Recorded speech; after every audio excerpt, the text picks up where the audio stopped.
বাইরে থাকেন, সারাদিনই বাইরে থাকেন, রাতেও অনেক সময় তখন ম্যাডাম থাকতেন হচ্ছে কর্নেল মুস্তাফিজের সাহেবের বাসায় থাকতেন মাঝে মাঝে রাতে। তো সেই ক্ষেত্রে দেখা গেছে যে অনেকদিন আমাকে আমার এক বন্ধু, এটা আমি দেখিও নাই শুনিও নাই, কারণ তখন তারেক সাহেবের সাথে আমার পরিচয় ছিল না, আমার সাথে পরিচয় হয়েছে 91। তো আমাদের একটা কমন ফ্রেন্ড আছে তৃপ্তি, সে আমাকে বলেছে, তার বক্তব্য হচ্ছে তারেক সাহেবের বাসায় তখন সে রেগুলার যেত এবং থাকতো। তখন একদিন তারেকের নানি তৃপ্তিকে নাকি বলেছে যে তৃপ্তি এই কি বলে আমার নাতিটা তো নষ্ট হয়ে যাচ্ছে এবং এই শয়তান মেয়েটা তো আমার নাতিটাকে শেষ করে ফেলাইতেছে, এবং এইগুলো তৃপ্তিকে সে ধরে খুব কান্নাকাটি করলো। মামুনের ওয়াইফকে দেখালো যে মামুনের ওয়াইফ 2-3 ঘন্টা এসে থাকে তারেকের বাসায়। একটু আরেকটু খোলামেলা ভাবে যেভাবে বলেছেন ওইভাবে বলেন, একটু জোরে বলেন। যে তারেকের বাসায় প্রায় সময় মামুনের ওয়াইফ আসতো এবং মামুনের মানে তারেকের রুমে যেত, 2-3 ঘন্টা থাকতো এবং থেকে চলে যেত। তো এটা মানে তারেকের নানি এটা বোধহয় উনি নোটিস করেছিলেন, এবং নোটিস করে এই জিনিসটা ওনার নোটিসে আসার পরে উনি তৃপ্তিকে একদিন এই কথাটা বলছেন, মানে একটু কান্না কান্না ভাবে এগুলো যে আমার নাতিটা তো নষ্ট হয়ে যাচ্ছে এবং এই শয়তানটা মেয়েটা তো এসে আমার নাতিটাকে শেষ করতেছে। এর বাহিরে যেগুলো বলেছিলেন যে বাহিরে বিভিন্ন আড্ডায় বিভিন্ন জায়গায় এবং বিদেশে, আচ্ছা এখানে আর বাইরেও হচ্ছে, এখানে বিদেশে যেহেতু উনি যখন যান তখন বিদেশেও আমরা শুনেছি যে বিশেষ করে মালয়েশিয়াতে, মালয়েশিয়া বাদল একজন আছে, তো সে নাকি মানে আপনার এই সমস্ত সাপ্লাই টাপ্লাই দিত এবং হোটেলে তারেক সাহেব এই সমস্ত কাজ টাজ করতো, এইসব আমরা শোনা কথা, এটা আমরা শুনেছি। মানে এটাকে আরো অনেকেই বলে এই কথাগুলোকে। আর কোকো সম্বন্ধে কিছু বলবেন? কোকো সম্বন্ধে আমাদের ইমপ্রেশন মানে এজ এ ম্যান তারেক সাহেব ওয়াজ much more better human being, এবং তারেক সাহেব মানে ব্যবহার অনেক অনেক ভালো করছে, এবং কোকো সাহেবের খুব রুড এবং সবার সাথে খারাপ ব্যবহার করছেন, প্রায় সকল মন্ত্রীকে উনি বোকা বাসা করছেন না, যারা মানে একটু ইয়াংয়ের বা মানে একটু মানে সবসময় একটা ক্ষমতা দেখাতে চান। বা তারেক সাহেবের টোন ছিল রিকোয়েস্টিং টোন, আর ওর টোন হচ্ছে a commanding tone, something like that. আর এদিকে কোকো সাহেবের চরিত্র যতটুকু আমি জানি, বা ওর সাথে আমি মেলামেশা করতাম না, বাট আমি আমরা বাইরে থেকে যতটুকু শুনেছি, ও একটা নিজস্ব সার্কেল ছিল, 4-5 জন বন্ধু বান্ধব, খুব ঘনিষ্ঠ বন্ধু, সেই লেভেলে সে এই মডেল তারকা যারা আছে তাদের সাথে সে মানে তাদেরকে ব্যবহার করত। বাট এটা তো আমরা শুনেছি যে তারেক সাহেবের একটা অহামিকা ছিল, বিশেষ করে যারা আইএসডি ফ্রেন্ড যারা আছে তারা প্রায় সময় বলতেন, আমরা শুনেছি যে সে খুব একটা অহমিকা নিয়ে চলতেন এবং ব্যবহার ভালো করতেন না। কিন্তু আমাদের পলিটিক্যাল লেভেলে কিন্তু আমি দেখেছি ভালো ব্যবহার করতো, কারণ পলিটিক্স মানে পলিটিক্যালি যেহেতু সে পলিটিক্সের অ্যাম্বিশন ছিল তার, সে কিন্তু প্রথম দিকে একটু তার অহমিকা ছিল, কিন্তু পরবর্তীতে হি ওয়াজ সিজন পলিটিশিয়ান। আপনার এই যে বিএনপিতে পরিবারতন্ত্র সম্বন্ধে আপনার মতামত কি? এটা আমি পরিবারতন্ত্র মানে চরম পর্যায়ে গিয়েছে, এটা no doubt on that, no doubt on that. মানে পরিবারতন্ত্রের শুধু না, এখানে বড় পরিবারতন্ত্র তো আছে, এখানে কোনো গণতন্ত্র গঠনতন্ত্র কোনোটাই মেনটেন করা হয় না, এখানে নিজের ইচ্ছা অভিপ্রায়টাকেই মানে মানে বাস্তবায়ন করা হয়েছে। এখানে আমাদের যে পার্টির ভিতরে ইনার লেভেলে যে গণতন্ত্র নেই, একক ক্ষমতা চেয়ারপারসনের ছিল, এবং চেয়ারপারসন বিভিন্ন প্রতিনিধি সভা পর্যন্ত আগের থেকে হারেসচুদ্দিগুলো ঠিক করতো, সব দুষ্ট লোক ছিল হারেসচুদ্দি, সে ঠিক করতো যে কে কি ধরনের বক্তব্য দিবে, কার এগেনস্টে বক্তব্য দিবে, ওইটা আগে সে ম্যাডামের সাথে কথা বলে। 3-4 জন আমাদের এমপি ছিল, মন্ত্রী টন্ত্রী ছিল, কিছু আমাদের যখন প্রতিনিধি সভা হয়তো বিভিন্ন ডিস্ট্রিক্ট থেকে সেখানে বক্তব্য দেওয়া হতো, এবং যে কারণে অনেকে কোনো কথা বলতো না। কেউ যদি কোনো মানে মানে সরকারের বা দলীয় ক্রিটিক্যালি কোনো বক্তব্য দিতেন, তাকে ধমকাইতো, মানে যাতে অন্য কেউ বক্তব্য দিতে পারতো না। তো সেটা তো আছেই। আর পরিবারতন্ত্র যেটা, সেটার মধ্যে আমি দেখেছি যে এখানে বিশেষ করে উনি ওনার বোনকে নিয়ে এসছেন, এমপি নমিনেশন দিয়েছেন, মন্ত্রী বানিয়েছেন, ওনার ভাইকে দিয়েছেন, প্লাস ওনার ভাইনাকে নমিনেশন দিয়েছেন। তো এই সমস্ত জিনিস ছিলই, এবং এই জিনিসের জন্য আমরা as a whole Ziaur Rahman সাহেব যখন ছিলেন ওনার কাছে কোনো পরিবারতন্ত্র পরিবারের কেউই ভিড়তে পারেনি। হি ওয়াজ এ সাম ইন্ডিপেন্ডেন্ট, দুর্নীতির আজ পর্যন্ত আসতে পারেনি ওনার। যখন আমরা দেখেছি, আমি তখন খুব ছোট ছিলাম, আমার ভাই এডিসি ছিল, ওনার কাছে আমি শুনেছি যে একজন ওনার পিএস ছিল, কর্নেল কি নাম যেন, উনি একটা কি ভিসিপি নিয়ে আসছিল, সাথে সাথে ওই ভিসিপি আনার কারণে তাকে চাকরি থেকে বরখাস্ত করে দিয়েছেন, ওনাকে করছেন। এবং বিএনপিরও একটা ছেলে ভিসিপি ভিসিআর নিয়ে আসছিল, তাকে উনি চাকরি থেকে মানে পার্টি থেকে বহিষ্কার করে দিয়েছিলেন। তো এরকম অবস্থা ছিল। আর এখানে তো এটা ঠিক উল্টাটা ছিল। By the way, what about the family of Ziaur Rahman? তার কি কোনো আত্মীয় স্বজন নাই এবং ছিল না যে পলিটিক্সে বা সিনে আসার মতো? আমরা তো কাউকেই দেখছি না। এটা আসলে ওনার কোনো ভাই আসতে পারেনি। আমার ভাই মানে এখানে আমার যেহেতু মনে হয় যে ম্যাডামের আত্মীয় স্বজনটাই বেশি স্কোপ পেয়েছে, যেটা আমরা তো কোনো কথা বলি না, শুনি দেখি, মানে আমরা উই আর অলসো নোটিসড ইট যে জিয়াউর রহমান সাহেবের যে নিজস্ব ফ্যামিলি থেকে আসেনি। তো লাস্টলি যখন এই যে ম্যাডাম ইয়েতে চলে আসলেন, কি বলে, আমরা যখন রিজাইন ম্যাডাম আপনি কেয়ারটেকার গভর্নমেন্ট আসার পরে ওই জিয়াউর রহমান সাহেবের এখন ভাই না ভাতিজাকে নিয়ে ম্যাডাম আসতেন, কি জানি না পরবর্তীতে এই ফ্যামিলিটাকে এত ইগনোর করা হলো কেন? এটা আসলে আমি ঠিক সঠিকভাবে বলতে পারবো না, কিন্তু আমি যতদূর মনে করি ইগনোর করা হয়েছে এক নম্বর, এবং সেটা সঠিক হয়নি বলে এটা আমার একবার মন্তব্য না। আমাদের অনেকের মধ্যে আমরা যারা আছি বিভিন্ন র্যাঙ্ক এন্ড ফাইলের আমাদের মধ্যে আলোচনা করেছি এবং সবাই মানে উই ফেল্ট ইট। এই যে একটা জিনিস, আজকের যে পরিবর্তিত পরিস্থিতি যেটা চলছে, যে ইমার্জেন্সি চলছে, এটার জন্য কি আপনাদের পার্টি দায়ী বলে মনে করেন? আমি তো মনে করি, একটু যদি ব্যাখ্যা করেন।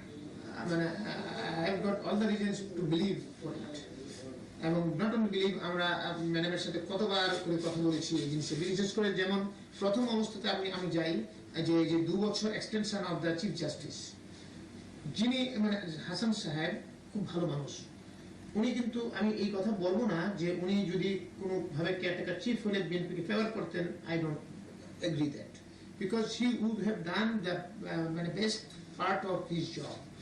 বাট কিন্তু ম্যাডাম মনে করছিলেন যে উনি যেহেতু উনি বিএনপিতে আগে ছিলেন, উনি হয়তো আমাদেরকে ফেভার করবেন। কিন্তু এটাকে মাথায় একটা ব্যাড জিনিস মাথায় রেখে, মানে একটা উদ্দেশ্য প্রণোদিত ভাবে 2 বছরটাকে এক্সটেনশন করা হলো, যে কেন 2 বছর এক্সটেনশন করলে হাসান সাহেব কেয়ারটেকার চিফ হবেন। তো এই জিনিসটাকে বিরোধিতা আমি, মান্নান ভূঁইয়া, সালেহ হোসেন খোকা, আমরা অনেকেই, ইভেন সাইফুর রহমান, ইভেন খন্দকার মোশাররফ হোসেন, আমরা অনেকবার নিজেরা আলোচনা করেছি, ম্যাডামকে বলেছি, বাট আমরা পারি না এটাকে করতে। কারণ এইখানে এই হারেস চৌধুরীর একটা বিরাট রোল ছিল এই জায়গাগুলো। হারেস চৌধুরী, ইভেন মধু সাহেবও এটা চান নাই, কিন্তু এটা করেছে হচ্ছে ব্যারিস্টার আমিনুল হক, নাজমুল হুদা, এই ধরনের লোকগুলো। তারপর হচ্ছে আজিজ সাহেবকে বানালেন আপনি চিফ অফ ইলেকশন কমিশন। তো ইনি একজন হচ্ছে মানে একজন মাথা মানে মানে মানে লোক, মানে এটা হচ্ছে আপনি কি বলে টোটালি একজন যার কাছে কোনো অ্যাকসেপ্টেবিলিটি নাই। আমরা ওনাকে মনে করি একজন ক্র্যাকপট হিসেবে আমরা মনে করি। আমরা বেশ কয়েকবার ম্যাডামকে রিকোয়েস্ট করেছি, ম্যাডাম ওনাকে সিইসি থেকে সরিয়ে দেন। তো উনি কোনোভাবেই সিইসি থেকে ওনাকে সরাবেন না। এই জিনিসটাকে সবাই বলেছে, in fact almost everybody has said, because উনি একবার করেছেন, মনে করেন উনি ওনাকে রাখতেই হবে। তো এইটাকে, এই দুইটাকে নিয়ে কিন্তু মেইন আন্দোলনটা হয়েছে। আওয়ামী লীগ যে আন্দোলনটা করেছে, এই ইস্যুতেই আন্দোলনটা করেছে। এবং লাস্টলি আপনার আরেকটা জিনিস ছিল যে দুর্নীতি। উনিকে আমরা বলেছি, আমি অ্যাটলিস্ট বলেছি, ম্যাডাম আপনি আমাদেরকে কিন্তু যে ইস্যুতে আমরা পাওয়ারে এসেছি, ল অ্যান্ড অর্ডার আল্লাহর রহমতে ভালো আসছে, কিন্তু এখন ইস্যু হয়ে গেছে দুর্নীতি। নেক্সট ইলেকশনে কিন্তু আমাদের দুর্নীতি এবং গুড গভর্নেন্স হচ্ছে আমাদের ইস্যু এসে যাবে, এবং দুর্নীতির মধ্যে এটা কনসেন্ট্রেট। আমরা পর 4 বার দুর্নীতিতে নাম্বার 1 হয়ে গেছি, মানে বিএনপির আমলে। এই জিনিসটাকে এবং আপনি তারা কেস করবে, এবং বিভিন্ন দুর্নীতিবাজ মন্ত্রীদের কথা পত্রপত্রিকা হরামেশা করতেছে। সেখানে আমরা কোনো, আপনি যদি কিছু সিম্বলিক কিছু না করেন, তাহলে তো এটাকে আমার মনে হয় খুব খারাপ অবস্থা হবে। অনেকেই বলেছি এটাকে, ইন্টেলিজেন্স এজেন্সি থেকে যতগুলো প্রধান ছিলেন, আমরা আমার সাথে ওনারা শেয়ার করতেন আমার সাথে ওনাদের ভিউজটা, ওনারা আমাকে বলেছেন এবং আমিও বলেছি, ওনারা জানেন। এবং কিন্তু ম্যাডাম এখানে কোনো স্টেপই নেননি, এবং না নেওয়ার কারণে যে দুর্নীতি, আমি মনে করি we have crossed all limit of দুর্নীতি, মানে অতীতের সকল সরকারের লিমিটগুলোকে ক্রস করেছে। এইভাবে দুর্নীতিবাজ কয়েকজন মন্ত্রী এমপির নাম বলেন না। দুর্নীতিবাজ এমপি মন্ত্রীদের মধ্যে যেমন নাজমুল হুদা, সাজাদ সিরাজ, তারপর হচ্ছে বেশ আমিনুল হক, তারপর হচ্ছে আপনার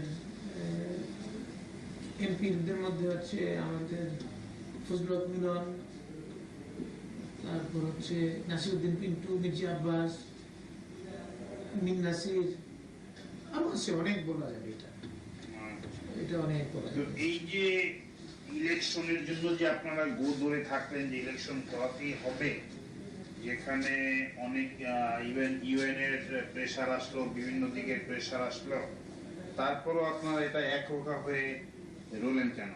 আপনাদের কাছে কি দেশ বড় না পার্টি বড় হয়ে দাঁড়ালো? এটা আসলে ঠিক সেই সময়টায় কিন্তু আমি দেখেছি ম্যাডামের একটা মানে নতুন সার্কেল ডেভেলপ করেছিল, যেটা কিন্তু রাষ্ট্র পরিচালনায় বিগত 4.5 বছরের মধ্যে সেই সার্কেলটা ছিল না। সেই সার্কেলটার মধ্যে ছিলেন আমাদের জনাব সালাউদ্দিন কাদের চৌধুরী সাহেব, জনাব আলী হাসান মুজাহিদ সাহেব, আলু সাহেব। এই তিনজন ম্যাডামের সাথে কিন্তু বসে ম্যাক্সিমাম ডিসিশন গুলো নিতেন, এবং তারপর তারেক সাহেব যেতেন, কিন্তু এই তিনজন হচ্ছে কোর নিত এবং তারেক সাহেবও জয়েন করতেন। এই 4 জনই মেইন লিড ছিলেন, এবং সেখানে মানব ভূঁইয়া সাহেবকেও শেয়ার করা হতো না, সাহেবুর রহমানকেও শেয়ার করা হতো না, সাহেবুর রহমান সাহেবকেও, এবং খন্দকার হোসেন সাহেবকে মাঝে মাঝে শেয়ার করা হতো, এবং খন্দকার হোসেন সাহেব এই হতকারিতার মধ্যে ছিলেন, অনেকখানি ছিলেন। তো এখন ইন্দ্রায় কিন্তু এই জায়গাগুলোতে মধ্যে ম্যাডামকে অ্যাডভাইস করেছেন, ইভেন যেমন আপনার ওই যে প্রেসিডেন্টকে কেয়ারটেকার চিফ বানানো, সেটাও কিন্তু এই 4 জনই করেছে, এবং এই 4 জনে এই সমস্ত কিছু করেছে। এবং এটাই কি আপনাদের সাপোর্ট ছিল? না, আমি মান্নান ভূঁইয়া, সাদেক হোসেন খোকা বা আমরা মোটামুটি একটা লাইনে ছিলাম। আমরা কখনোই হটকারী কাজের পক্ষে কখনোই আমরা কিন্তু পজিশন নিই, আমাদের পজিশন ছিল এগুলোর বিপক্ষে, এবং ম্যাডামও সেটা জানতেন। এবং এই জন্য আমাদের ভিতরে অনেক সময় এই সমস্ত মিটিংয়ে যখন হতো আমরা ভিতরে ঢুকতে যেতাম, কিন্তু আমাদেরকে তখন বলে না, পরে আসো, বসে থাকলে তুমি কথা বলবেন, আমাদের বলে তুমি যাও একটু, এখন টায়ার্ড হয়ে গেছো, বাসায় যাও, রেস্ট করো, এরকম হইতো, যাতে আমাদের সামনে কথা না বলতে চান না। আচ্ছা, আপনাদের এই যে হাওয়া ভবনে আপনারা কয়েকজন মিলে পলিসি মিটিং এ প্রায় সময় বসতেন, এরা কারা কারা ছিলেন? না, পলিসি মেকিং কিন্তু আমরা মানে 2-3টা গ্রুপ বসতো, মানে এটা একই গ্রুপ, মানে না, একটা গ্রুপ যেমন ছিল, যেমন শফিক রহমান সাহেব, আমি, তারপর হচ্ছে ছোটনও বসতাম, এবং এখানে মাঝে মাঝে আমাদের ডিজি ছিল রাজাপুর হায়দার সাহেব, উনিও আসতেন। তো এটা হচ্ছে একটা গ্রুপ। হাওয়া ভবনে কিন্তু আরো বেশ 2-3টা গ্রুপ বসতো, সেটা হচ্ছে কিছু সচিব যেমন মোফাজ্জল করিম, তারপর হচ্ছে আরো বেশ কিছু সচিব, আরো যেমন আমাদের ইমাজউদ্দিন স্যার, তারপর এই ধরনের বেশ কিছু আমাদের ইন্টেলেকচুয়াল ওনাদেরকে নিয়ে বসতো, তারেক আলাদাভাবে বসতো। তো তারেক সাহেবকে আমি দেখেছি এরকম 2-3টা গ্রুপে বসতো, আমাদের একটা গ্রুপের মধ্যে এটা একটা গ্রুপ ছিল। আচ্ছা বাইদি ভাই, এই তারেক সাহেবের শিক্ষাগত যোগ্যতা এবং আপনার শিক্ষাগত যোগ্যতাটা কি বলবেন নাকি? আমারটা আগে বলিনি, তারেক সাহেবটা আমি অত ভালো জানবো না। আমারটা হচ্ছে আমি মেট্রিক পাস করার পরে আমি ব্যবসায় ইনভলভ হয়ে গেছি। তারপর বাসা থেকে খুব চাপ, আমাকে বলছে যে তুমি আমার বাসায় আমার 8টা ছেলের মেয়ের মধ্যে একটা পচা ডিম হয়ে গেছে, আমাকে মিন করছে, যেহেতু আমি লেখাপড়াটা ডিসকন্টিনিউ করে ফেলছি। বাট তারপর আমি ইন্টারমিডিয়েট দিয়ে যদিও পাস করেছি, বাট সেটাকে পাস আমি নিজেই গণ্য করতে চাই না, যেহেতু 3rd division I can't consider, because I am not আমি নিজেকে মনে করি না যে আমি ওই ক্যালিবারের, কিন্তু জাস্ট পাসের জন্য পাস করতে করছি আর কি। তার এদিকে তারেক সাহেবের ব্যাপারে আমি মানে তার যতটুকু জানি সে ইন্টারমিডিয়েট বা গ্রাজুয়েট করেছি কিনা আমার জানা নেই। কোনটা? তারেক সাহেবের ব্যাপারে। আচ্ছা, এখন এই যে আমরা যে জিনিস নিয়ে দুর্নীতি বা বিভিন্ন জায়গায়, এবং দেখা গেছে যে আপনি ছিলেন খুব পাওয়ারফুল ম্যান বিং দি প্রতিমন্ত্রী, তো এই যে বসুন্ধরা গ্রুপে সাথে আপনাদের সংশ্লিষ্টতা এবং এখান থেকে কিভাবে কি আপনারা বেনিফিশিয়ারি হলেন এবং ওখানে একটা কিলিং হয়েছিল, সাব্বির নামে এক লোক কিল হয়েছিল বসুন্ধরা শাহ আলম সাহেবের ছেলের হাতে, এইটা সম্বন্ধে একটু শর্টলি বলবেন এবং আপনাদের সংশ্লিষ্টতা এটা একটু বলবেন। এটাকে একটু আমাকে নারেট করতে হবে এইভাবে যে আমাকে ইনফ্যাক্ট ম্যাডাম এবং তারেক রহমান সাহেব দুজনেই অ্যাটলিস্ট 4 থেকে 5 বার করে আমাকে রিকোয়েস্ট করেছেন যে বসুন্ধরাকে নিয়ে মানে সালম সাহেবকে নিয়ে যাতে একটু বসি, আমরা যাতে বসে সেখানে আমরা আলোচনা করব, যাতে করে আমাদেরকে আপনার ইলেকশন যে সামনে আসতেছে সেই ইলেকশনের ফান্ড কত দিবে সেটার জন্য আমরা আমি প্রথমে অ্যাভয়েড করতে চেয়েছি, কিন্তু অ্যাভয়েড করতে গিয়েও 4-5 বার করার পরে আমি অ্যাভয়েড করতে পারিনি। না পারলেও আমাকে তখন তারেক সাহেব নিজেও বসুন্ধরা সালমের সাথে কথা বলেছেন এবং আমি at last I have organised a meeting in my residence. 1-2টা মিটিং আমার 2টা বা 3টা মিটিং করেছি, পরবর্তী প্রায় আরো 8-10টা মিটিং হয়েছে, সেগুলো মিটিং সবগুলো হাওয়া ভবনে হয়েছে এবং সেই মিটিংগুলোর মধ্যে আমরা বিভিন্ন সময় টাকার আলোচনা করেছি, মানে যাতে তারেক সাহেব মেইনলি আলোচনা করেছেন যে পার্টির মধ্যে কত উনি ডোনেট করতে পারবেন, ইলেকশনে প্রাণ দিতে পারবেন, উনি তো বিএনপির আমলে অনেক ব্যবসা বাণিজ্য করেছেন ইত্যাদি ইত্যাদি। তো যদিও তারেক সাহেব একটা বড় অঙ্কের টাকা চেয়েছিলেন, উনি কোনোভাবে সেটা মানে না, কিন্তু লাস্টলি টাকাটার ফিগার ঠিক হয়েছিল 50 কোটি টাকা ইলেকশন বাবদ সালম সাহেব দিলেন। এখন সেইখানে প্রথম 1-2-3টা টাকা আমার বাসায় এসে দিয়ে গেছে এবং 1-2 বার সেখানে আমার যত মনে করে পরে আপনার 1 কোটি টাকা করে এক একটা চালানো। কয়বার গিয়েছিল আপনার বাসায়? আমার বাসায় 3 বার। 3 বার না 4 বার? আমার স্মরণে 3 বার পরে। আচ্ছা 3 বার আমার স্মরণে আছে এবং 3 বার দিয়ে গেছে এবং 2 বার হয়তো তারেক সাহেব আমার সাথে ছিলেন, একবার তো বটেই, 2 বার হয়তো ছিলেন উনি যখন এটাতে। আর তারেক সাহেব আমাকে বলে দিয়েছিলেন এই টাকাগুলো যাতে আমি কামাল সাহেবকে হ্যান্ড ওভার করে দিই। কামাল সাহেবকে? সালিমুল হক কামাল আমাদের এমপি সাহেব ছিলেন, মাগুরার 2 এর এমপি। ইকোনো কামাল। আচ্ছা কামাল সাহেবকে আমি যাতে দিয়ে দিই এবং কামাল সাহেব নিব। তো কামাল সাহেবকে আমি বলেছি যে এটা ম্যাডাম জানেন এবং তারেক সাহেব ডিজাইন করেছেন যাতে আপনাকে সেই টাকাটা দিই। তখন কামাল সাহেব বলেছেন যে আমার কাছে আগের 2 কোটি টাকা আছে, আরও ঠিক আছে আমি রাখতেছি। পরে 2 দিন পরে কামাল সাহেবকে সহ আমি তারেক সাহেবের এখানে গেলাম হাওয়া ভবনে এবং কামাল সাহেবের সাথে তারেক সাহেব পুরো টাকার ডিটেল আলোচনা করলেন এবং ওনাকে রাখার রিকোয়েস্ট করলেন এবং কামাল সাহেব এগ্রি করলেন। এবং তখন আমি তারেক সাহেবকে বললাম যে আমার এখানে টাকা রিসিভ করা is just difficult for me, I just cannot do it and এটা ethically I should not do it. তো তারেক সাহেব তখন আমার প্রবলেমটা বুঝলেন এবং বুঝে উনি অপুকে ইনস্ট্রাকশন দিলেন যে অপু তুমি এখন থেকে এখানে রিসিভ করবা, সুফিয়ান দিয়ে যাবে, তুমি দেবা এবং তুমি কামাল সাহেবকে দিয়ে দিবা। তো তারপরে অপু এটা কোঅর্ডিনেট করতো সুফিয়ান এবং কামালের সাথে, কামাল ভাইয়ের সাথে। সুফিয়ান হচ্ছে আপনার সালম গ্রুপের মানে বসুন্ধরা গ্রুপের সালম সাহেবের একটা এক্সিকিউটিভ ডিরেক্টর বা কিছু একটা, সে সালম সাহেবের কাছে টাকাগুলো এনে ডেলিভার করতো। তো এরকম ভাবে বেশ কিছু টাকা পয়সা নিছে এবং পরবর্তীতে সুফিয়ান এবং আমি কামাল ভাইয়ের কাছ থেকে জানলাম যে যেহেতু সুফিয়ানের পক্ষে খুব ডিফিকাল্ট হয় মানে মতিঝিল থেকে এখানে আসা, কামাল ভাইয়ের জন্য ডিফিকাল্ট হয় মতিঝিল থেকে এখানে এসে কালেক্ট করে নিয়ে যাওয়া, সেই জন্য দুজনেই ডিজাইন করছে যে অন্য কোনো থার্ড প্লেসে যেমন মতিঝিল সাইডে কোনো একটা ব্যাংকে ট্যাঙ্কে টাকাগুলো রাখা যায়। কোন ব্যাংকে? ব্যাংক আমি যদি জানতাম প্রাইম ব্যাংক বা আরো কোনো থাকতে পারে। এটা কামাল সাহেব যে ব্যাংকের কথা বলতো সুফিয়ান সেখানে গিয়ে ড্রপ করে দিয়ে আসতো, যেভাবে কামাল ভাই বলতেন ক্যাশ টাকা। তো এইভাবে মোট আমি পরবর্তীতে মানে এই তারেক সাহেবের কাছ থেকে জেনেছি এবং কামাল সাহেবের কাছ থেকে জেনেছি যে 20 কোটি টাকা দিয়েছে সুফিয়ান সাহেবরা। এই 20 কোটি টাকা পুরোই কামাল সাহেবের কাছে রাখা গচ্ছিত অবস্থায় ছিল। তো এইটা হচ্ছে একটা দিক। আরেকটা দিক হচ্ছে যে সাব্বির হত্যা মামলা। ইন বিটুইন এই সাব্বির হত্যা মামলা যখন হওয়ার পরেই আমরা কমিটি করে দিয়েছিলাম স্বরাষ্ট্র মন্ত্রণালয় থেকে এটাকে ইনভেস্টিগেট করার জন্য এবং এটা মনিটরিং অন্তর্ভুক্ত করেছিলাম। মনিটরিং আমরা আলোচনা এসেছিল। এখন একটা মিটিংয়ে আমি দেখেছি যে আমরা যখন সাব্বির হত্যা মামলাটাকে আমরা কোয়াইট সেন্সিটিভ মনে করেছিলাম from the part of home ministry, যেহেতু মানে এই জিনিসটা একটা গুলশানের মতো জায়গায় একটা ঘটনা ঘটে গেল, একটা ইয়াং ছেলে এভাবে মারা গেল, সেইটাকে অনেকেই মানে ইনফ্যাক্ট গুলশান থেকে বেশ কয়েকজন মানে এক্স সেক্রেটারি বা এক্স মিনিস্টার আমাকেও ফোন করেছে এবং আমাদের সচিবকেও ফোন করেছে যে এটাকে একটু ভালোভাবে দেখার জন্য। আমরা তখন ওই কমিটিটা আমরা করে দিয়েছিলাম। আচ্ছা, তারপরে কি বলে তারেক সাহেবের অফিসে একদিন একটা মিটিং হচ্ছিল, মানে ওই টাকা পয়সা লেনদেন নিয়ে।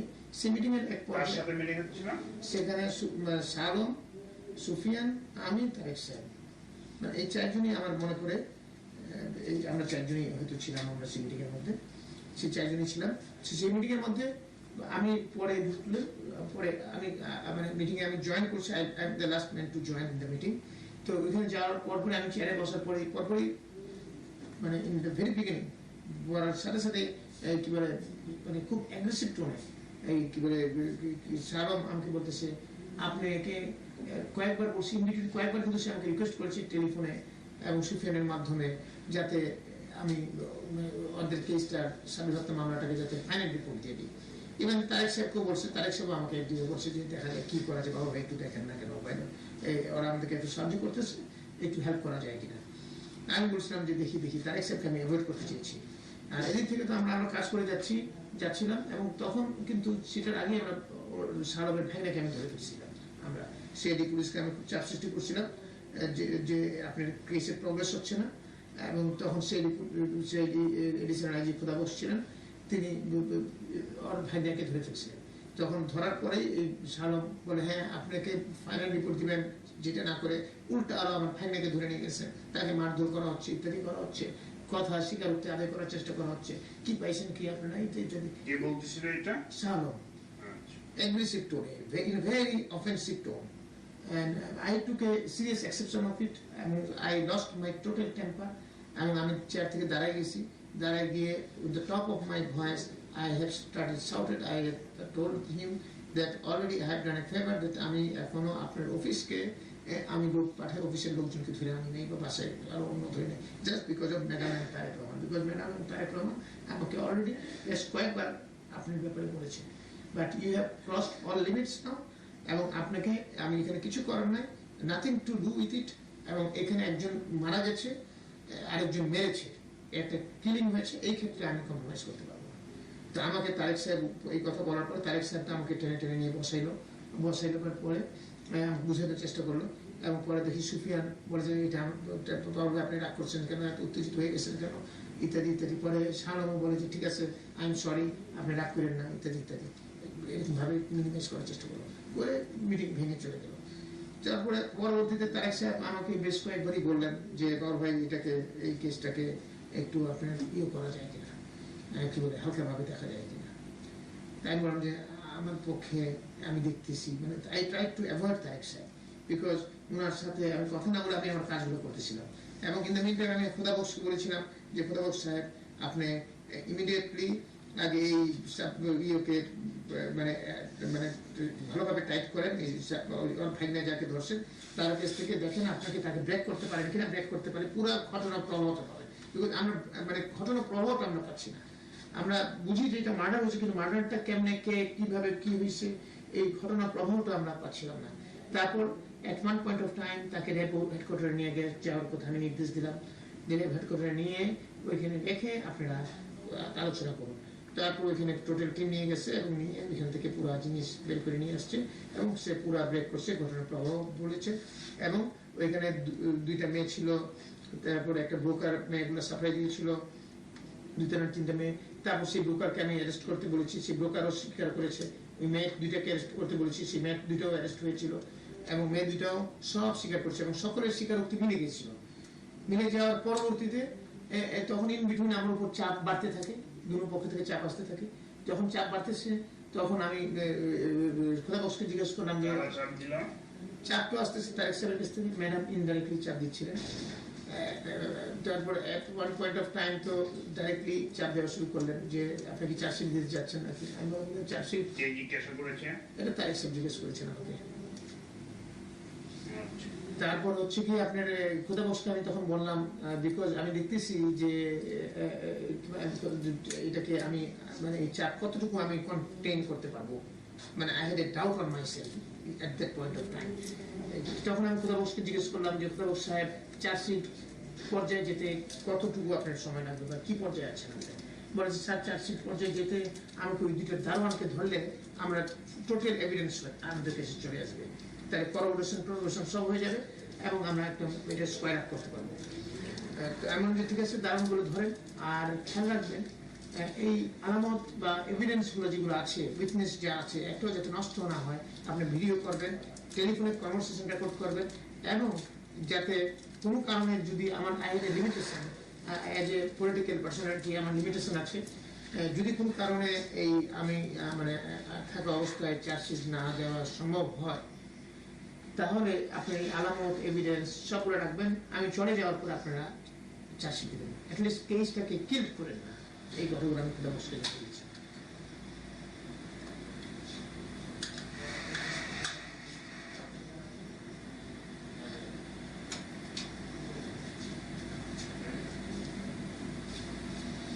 তো এটা গেল, বাট আলটিমেটলি এটা ইয়া হয় নাই। Okay sir, you take water and biscuit, take 2 minutes rest.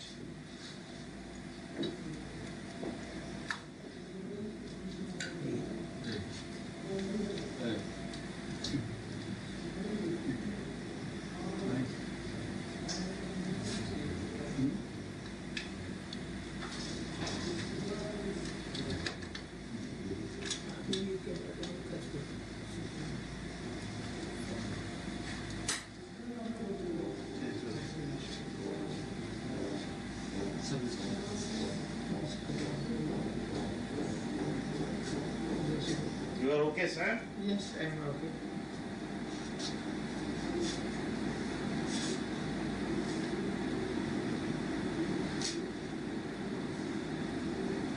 But আপনি কিন্তু অনেক জিনিস এড়িয়ে যাচ্ছেন, ঠিকভাবে বলছেন না। না, আমি সবই তো বললাম, কোনটা বাকি রাখলাম? ক্লিয়ারলি বলবেন আরো।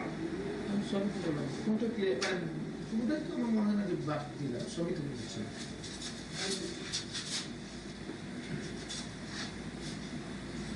ওদের হোমোসেক্সুয়াল কথাটা তো বললেন না।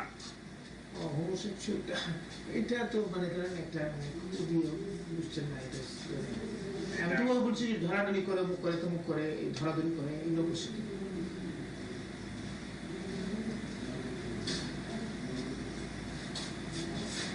যে এই টাকাটা ওনার জন্য বেশি দরকার, এবং ঠিক আছে আমরা একটা ফেভার করতে তো পারি, এরকম একটা ভাব ছিল না।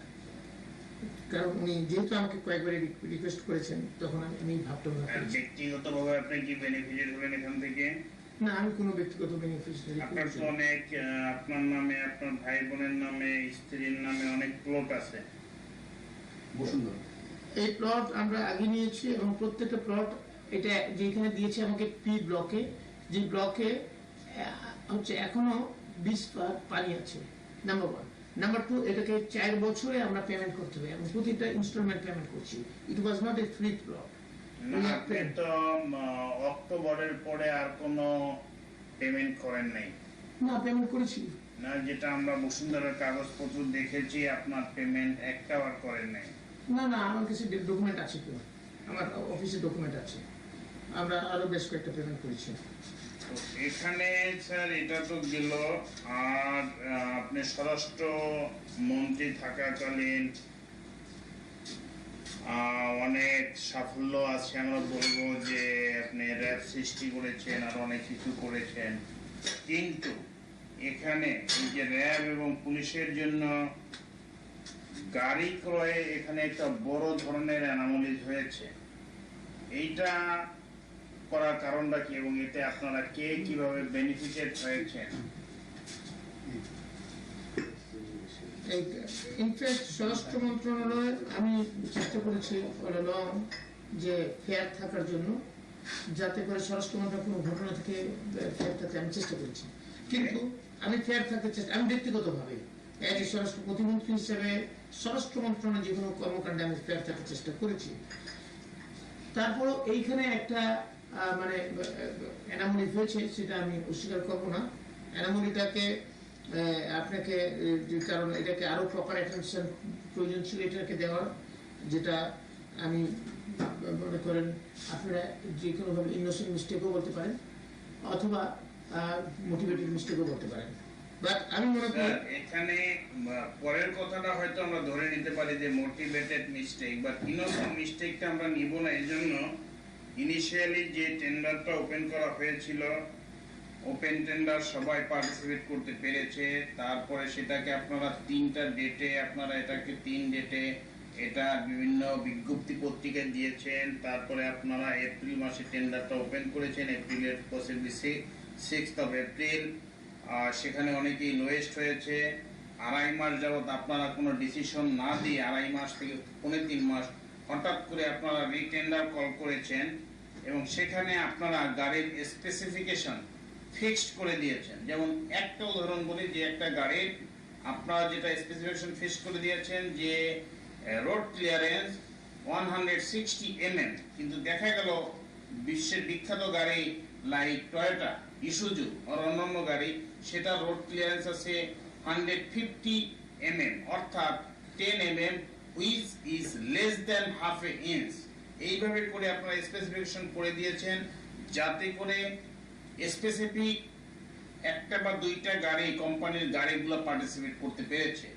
এবং সেখানে যদি আপনি বলেন যে ইনোসেন্ট মিস্টেক, সেটা হতে পারে না, কারণ তারপরে এই কোম্পানিগুলো আপনার কাছে চিঠি দিয়েছে, মহা পুলিশ পরিদর্শকের কাছে চিঠি দিয়েছে, অনারেবল প্রাইম মিনিস্টারের কাছে চিঠি দিয়েছে, তারপরও সেটাকে আপনারা কেয়ারে নেন নাই। তো সেখানে একটা বড় ধরনের, এবং এটা কার উদ্দেশ্যে, কার স্বার্থে, কিভাবে হয়েছে একটু যদি ক্লিয়ারলি বলেন। আমি এখানে দুটো পার্ট বলি আর কি, দু ভাগে বলবো।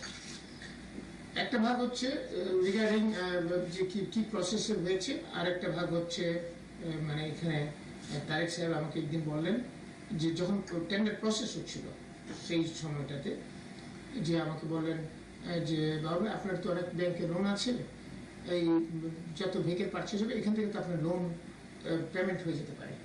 আমি তারেক সাহেবকে বললাম যে দেখেন, আমি স্বরাষ্ট্র মন্ত্রণালয় কোনো মানে এই সমস্ত জিনিসে আমি নিজেকে ইনভলভ করতে চাই না, এবং স্বরাষ্ট্র মন্ত্রণালয় কোনো ব্যাপারে আমি ইনভলভ হবো না। এখানে তাহলে আমি হাই মরাল নিয়ে কাজ করতে পারবো না। তো উনি এই কথাটা শুনলেন, চেপে গেলেন, আর কোনো কথা বললেন না। সেকেন্ড টাইমও আমাকে এই কথা রেজ করলেন না। ঠিক 2 দিন পরে উনি আমাকে ফোন করলেন, বললেন যে বাবু এই রোমো আসবে, কে রোমো নামে এক ভদ্রলোক আসবে।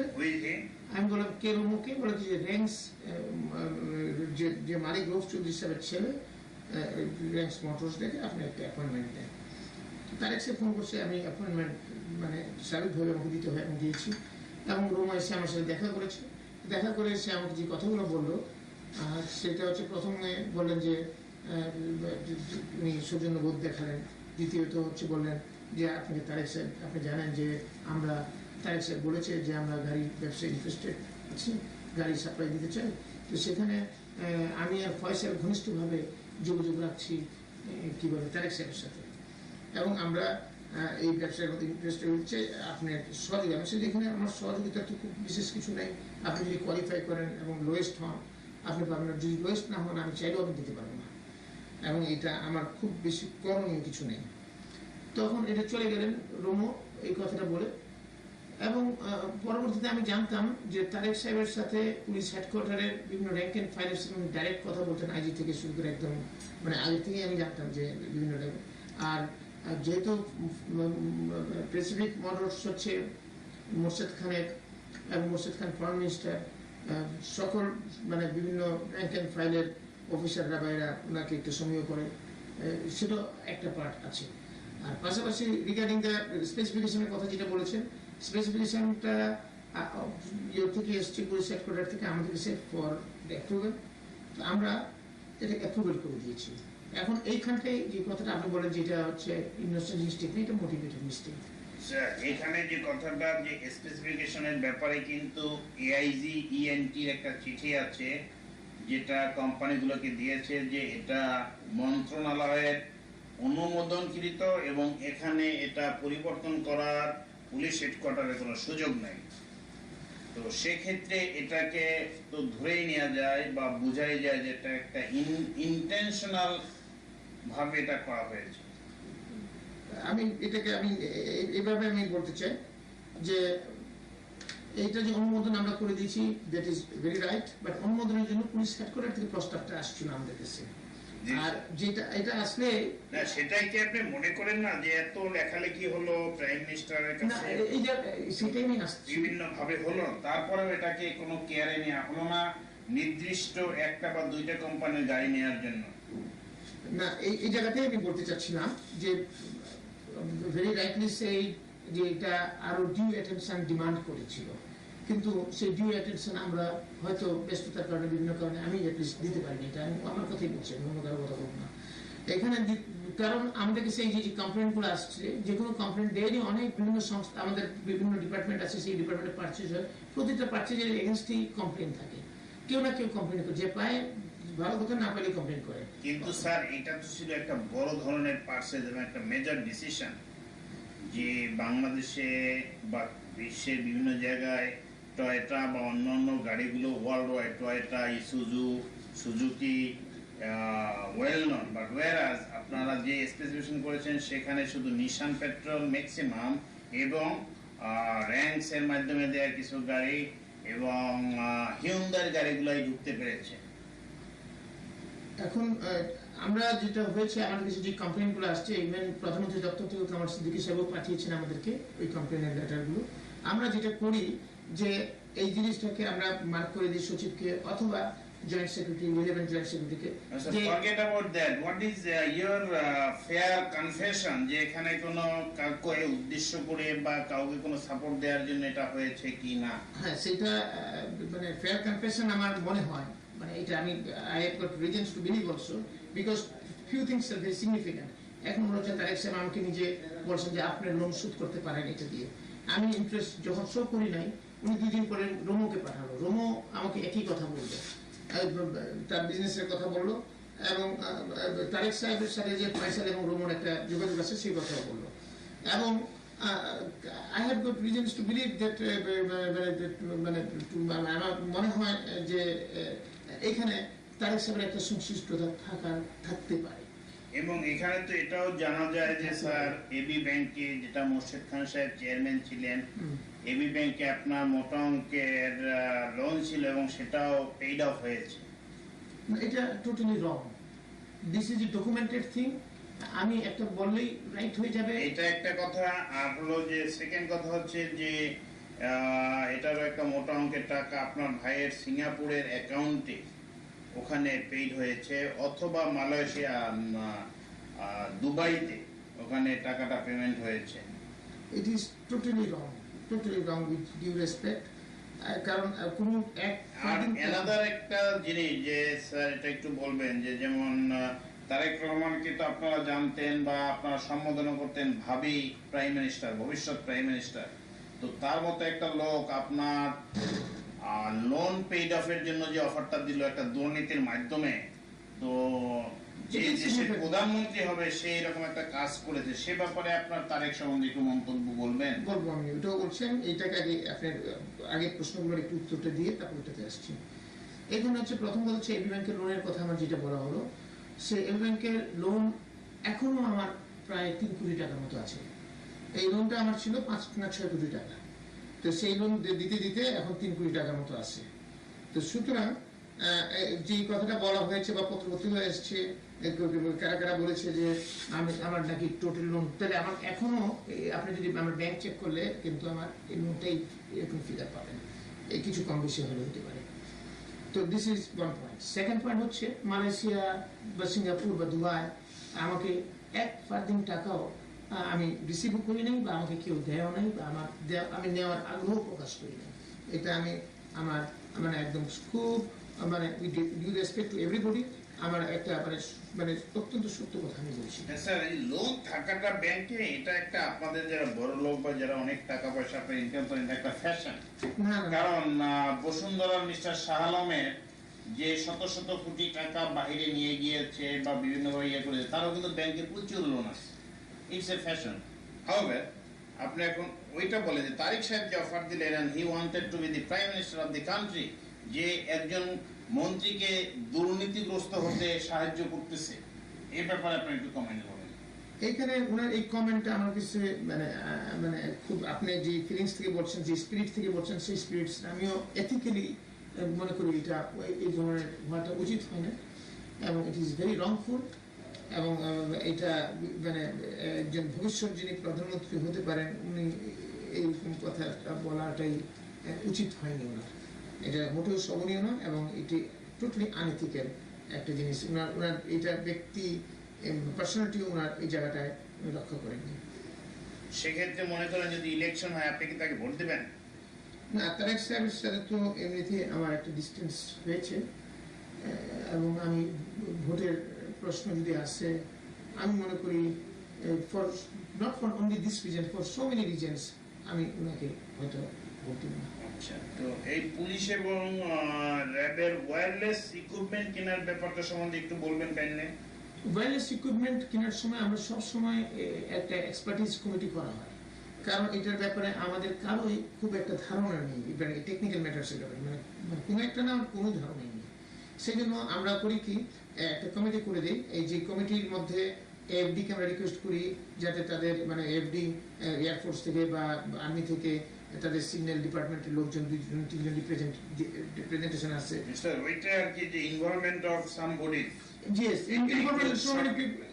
involvement of মানে some people আমরা ইচ্ছাকৃত করে দেই যাতে 5-10 জনের ইনভলভমেন্ট থাকলে কেউ করাপশন করতে চাইলেও তার জন্য খুব ডিফিকাল্ট হবে টু ম্যানেজ এভরিবডি। সেই জন্য আর আমাদেরকে ডিপেন্ড করতে হতো এই কমিটির report, technical report. Whatever I wanted to mean যে দ্যাট এই ইকুইপমেন্টগুলো কেনার ব্যাপারে একটু টেন্ডার নিয়ে কারোর সাথে কোনো গন্ডগোল বা যেটা নিয়ে আপনি একটু হাইলাইট করবেন। ওটা ইয়েস হাইলাইট করছি আমি। এটা হচ্ছে আরেকটা ব্যাপার হচ্ছে, এটা তো করেই দিই আমরা, মানে this is the norms we use to follow. আর আরেকটা ব্যাপার হয়ে গেছে, একটা ঘটনা, পার্টিকুলার ঘটনা ঘটেছে, সেটা হচ্ছে মানে একটা পার্টিকুলার মানে ওয়্যারলেস ইকুইপমেন্ট আমরা কিনতেছিলাম বোধহয় পুলিশ জন্য একটা প্রজেক্টের। সেখানে আমরা টেন্ডার প্রোভ করেছি। টেন্ডারে দুটো কোম্পানি বোধহয় পার্টিসিপেট করেছিল, একটা হচ্ছে মোটরোলা কোম্পানি আর একটা হচ্ছে সিঙ্গাপুরের কোম্পানি। মোটরোলা কোম্পানি যেটা প্রাইস দিয়েছিল প্রায় 27 কোটি টাকা, আর আরেকটা কোম্পানি যেটা প্রাইস দিয়েছিল তারটা প্রায় অলমোস্ট 50 কোটি টাকা। মানে এরকম difference, so big difference. But এটাকে পার্শ্ব করছিল আমাদের মানে আরাফাত রহমান কোকো সাহেব, এবং উনি খুব সিরিয়াসলি এটা নিয়ে পার্শ্ব করছিলেন। এবং এই জিনিসটা নিয়ে একদিন তো আমার বাসায় আসলেন রাত্রিবেলা 12:30টার সময় এসে প্রায় 1-1:30 করে আমার সাথে রীতিমতো খুব খারাপ ব্যবহার করলেন। আমাকে বললেন যে আপনাকে 1 নম্বর হয় টেন্ডারটা আমাকে দিতে হবে, না হলে ক্যান্সেল করতে হবে। আমি বললাম আমি আপনাকে তো দিতে পারবো না, I am sorry, because the price is so big difference and I just cannot do it. This is number one. Almost 23 কোটি টাকা, অলমোস্ট 23 কোটি টাকা ডিফারেন্স। 23 কোটি টাকা মানে কি অলমোস্ট মানে ডাবলের কাছাকাছি, মানে এটা ইটস নট মানে অলমোস্ট ডাবলের কাছাকাছি। কারণ 50 কোটির ডিলের মধ্যে মানে 25 কোটির মধ্যে 23 কোটির ডিল ডিফারেন্স, মানে ইটস বিগ ডিফারেন্স, 90% ডিফারেন্স হয়ে গেছে। তো এখানে আমি তখন তাকে বললাম যে সেকেন্ড পয়েন্ট, উনি বলেন যে তাহলে রিটেন্ডার করেন। আমি রিটেন্ডার করা আমার পক্ষে সম্ভব না, কারণ আমাদের বাজেট মানে নেক্সট রিটেন্ডার করলেও আমার একটা ফান্ড ল্যাপসেস হবে, এবং আমি যদি রিটেন্ডার করতে যাই এখন আমার যে অফিসাররা আমাকে মিসআন্ডারস্ট্যান্ড করবে, মনে করবে যে স্যার এটা একটা ফেয়ার ডিল, এত ভালো প্রাইস পেয়েছি, এখন আমরা এটা রিটেন্ডার করাটা এটা তার মানে কি কোনো দামে কই কালা হয়, এরকম একটা ভাব হয়তো ভাববে। আমি এই কথা বুঝার চেষ্টা করছি আর কি, বাট সে শুনে এবং লাস্ট পর্যন্ত নাম করে আপনাকে আমি দেখে নেবো, এইভাবে আমি বললাম আমাকে। এটা নিয়ে আবার আমেরিকান এম্বাসি, যেহেতু মোটরোলা কোম্পানির মানে ফ্যাক্টরি ম্যানুফ্যাকচারার হচ্ছে, মোটরোলা ম্যানুফ্যাকচার হচ্ছে আমেরিকা, তো ইউএস এম্বাসি থেকে তারাও পার্শ্ব করতো বিভিন্ন সময় ইউএস মানে মোটরোলাকে নিয়ে, এবং ওই টেন্ডার যেদিন ড্রপিং হয় ইউএস এম্বাসি থেকে কমার্শিয়াল কাউন্সিলর বোধ সেখানে ছিল। তো সেখানে ইউএস এম্বাসির থেকে ওরা দেখে, আমি সে কথা বললাম দেখো এইটাকে ইউএস এম্বাসি থেকে অ্যাম্বাসেডার আমাকে চিঠি দিচ্ছে ইতিমধ্যে 1-2-3 বার স্পেসিফিকেশন নিয়ে, এবং আমরা রিপ্লাই করেছি, এবং তারা জানতে চায় এবং প্রত্যেকটা জিনিসে এইটাকে রাখছে। আর এখানে আমি রিটেন্ডার এখন প্রশ্নই উঠে ইম্পসিবল। বাট এখানে দেখলাম কোকো খুব খেপে গিয়ে তো চলে গেল। আমি পরের দিন ম্যাডাম আমাকে ডাকলেন এবং ম্যাডাম আমাকে বললেন যে আমি তো বাসে যেতে পারি না, এখানে তুমি আমার মানে পারিবারিক অশান্তি সৃষ্টি হচ্ছে, বলে যে আমার কাকে সব জিনিসপত্র ভাঙচুর করছে ইত্যাদি কে করেছে? এই কোকো। আচ্ছা তখন বলে যে এখন এই আমি তো আমার একটা সোসাইটিতে এটা কি করা যায় না, আমি শুধু ম্যাডাম কেমনি করবো, যে প্রাইস ডিফারেন্স হচ্ছে 23 কোটি টাকা, 27 কোটি টাকার জিনিসের মধ্যে 23 কোটি টাকা যদি ডিফারেন্স হয়, এই 90% difference, how can I accept it, মানে এটা তো ম্যাডাম সম্ভব না। ম্যাডাম বুঝলেন জিনিসটা, উনি বুঝে চুপ হয়ে গেলেন, আর কোনো কথা বললেন না, বলেন আমাকে। ম্যাডাম চুপ হয়ে গেলেন, কিন্তু পরবর্তীতে তো আমি আমার মতো এটা প্রস্তাব পাঠিয়ে তো আমি পাঠিয়ে দিলাম, কি বলে পারচেজ কমিটিতে দিয়ে দিছি। তারেক সাহেব কি বলেছিলেন? তারেক সাহেব আমাকে বলেছিলেন, উনি আরেকটা ইস্যুতে বলেছিলেন, এটা না, উনি অন্য আরেকটা ইস্যুতে বলছেন যে বাবা ভাই আমাদের বাসায় তো আপনি একটু ঝগড়া লাগাইতেছেন, কোকোর কোনো কাজ আপনি করেন না, এবং সে তো আমাদের বাসায় অশান্তি নিয়ে আসছেন, আপনি একটু কোকো কাজগুলো থাকলে একটু করে দিয়ে দেন, কারণ কোকো তো কথা কারো শুনে না, জিনিসপত্র ভাঙচুর করে ইত্যাদি ইত্যাদি, এরকম কথা। মানে সে খুব হাম্বেল হতে আমাকে এই কথা বলেছে। তো পুলিশের ড্রেস করার ব্যাপারেও একটা দুর্নীতি টাইপ হয়েছিল, শোনা গিয়েছিল, এটা কোন কোম্পানি কে কিভাবে করেছিল ছাপ্পা মারা? এটা ইনফ্যাক্ট আমি খুব কিছুই জানি না, কারণ এই দুর্নীতি কতটুকু হয়েছে বা হয়নি আমার খুব নজরে নেই, কিন্তু এটা আমি শুনেছি যে ডান্ডি নাই নাকি কাজটা পেয়েছে, আমি চেক করার সুযোগ আমি চেক করতে চাই নাই। আমরা আসলে কোনো ডিপার্টমেন্টের এইসব জিনিসগুলো যেটা ফাইল আমার কাছে আছে তখন সেটা আমরা দেখি, এছাড়া খুব একটা আমি দেখিও না, আনলেস মানে এইটাকে মানে ইট ডিমান্ডস মাই অ্যাটেনশন। তো আমি এটা সম্বন্ধে জানি না, কিন্তু শুনেছি যে ডান্ডি নাই নাকি কাজটা পেয়েছে, এবং যে এবং সেটাও নাকি প্রপার টেন্ডারের মধ্যে পেয়েছে, বাট দেয়ার যে অভিযোগ আছে যে এখানে দুর্নীতি হয়েছে, এরকম একটা অভিযোগ আছে। ডান্ডি নাইনটা কার? ডান্ডি ডাইং হচ্ছে সাইদ ইস্কান্দার এবং তারেক রহমান মামুন, এরা পার্টনার ছিলেন, পরবর্তীতে পার্টনার আছেন কিনা আমি জানি। So how could they get? এটা তো যেহেতু তারা রুলিং পার্টিতে আছে, এটা তো তাদের নেওয়াই ঠিক হয়নি। এটা তো আপনি তো এথিক্সের প্রশ্ন নিয়ে এসেছেন, এখন কেউ যদি এথিক্স মানে ভেরি গুড, কেউ যদি না মানে আপনি হাউ ক্যান ইউ ফোর্স হিম? এটা তো নিজস্ব সত্তা থেকে এই এথিক্স বানানো। দুর্নীতিটা কিভাবে হয়েছিল? অস্ত্র ক্রয়ে দুর্নীতি খুব যে হয়েছে, মানে এখানে আমরা তো we got a very good price, মানে যেমন আমরা অস্ত্র যে চাইনিজ রাইফেল কিনেছি মাত্র কত 2000 টাকা না কত টাকা করে, মানে এত এক্সেলেন্ট প্রাইস, যেমন 2000 টাকা করে চাইনিজ রাইফেল কিনেছি, তারপর আপনি শর্ট গান কিনেছি মাত্র 5,000 না, পিস্তল করে কিনেছি 5-6 হাজার টাকা করে মাত্র, 2000 না 3000, মানে এত ভালো প্রাইস পাইছি আমরা অস্ত্র করে। Yes, the most of the weapon you bought from the Pakistan. না না না, পাকিস্তান থেকে তো একটা ছোট্ট পাকিস্তান অর্ডিন্যান্স ফ্যাক্টরিতে আপনার পরিদর্শনে গিয়েছিল আপনার স্বরাষ্ট্র সচিব ওমর ফারুক। পাকিস্তানের যেটা কিনেছি এটা খুব ছোট, এবং এখানে প্রতি অস্ত্র প্রতি $100 করে আপনারা পেয়েছেন। এটা পাকিস্তানেরটা আমি মানে যেটা আমি জানি এটা হচ্ছে র্যাবের পারচেজ, এটা একটা ছোট পারচেজ, মাত্র আপনার কত 500 পিস বা এরকম বা কিছু হবে। এই যে আমাদের একটা মানে অটোমেটিক সাবমিশন গান, এটা কেনা হয়েছিল, but it is small deal. আমি আমার ঠিক জানা নাই আদৌ ওইখানে $100 করে কেউ নিয়েছে কিনা, আমি খুব একটা নজরও জানি না এটাতে, আমার I don't have much knowledge about it. ওয়ালটেল সম্বন্ধে কিছু বলবেন? হ্যাঁ বলবো।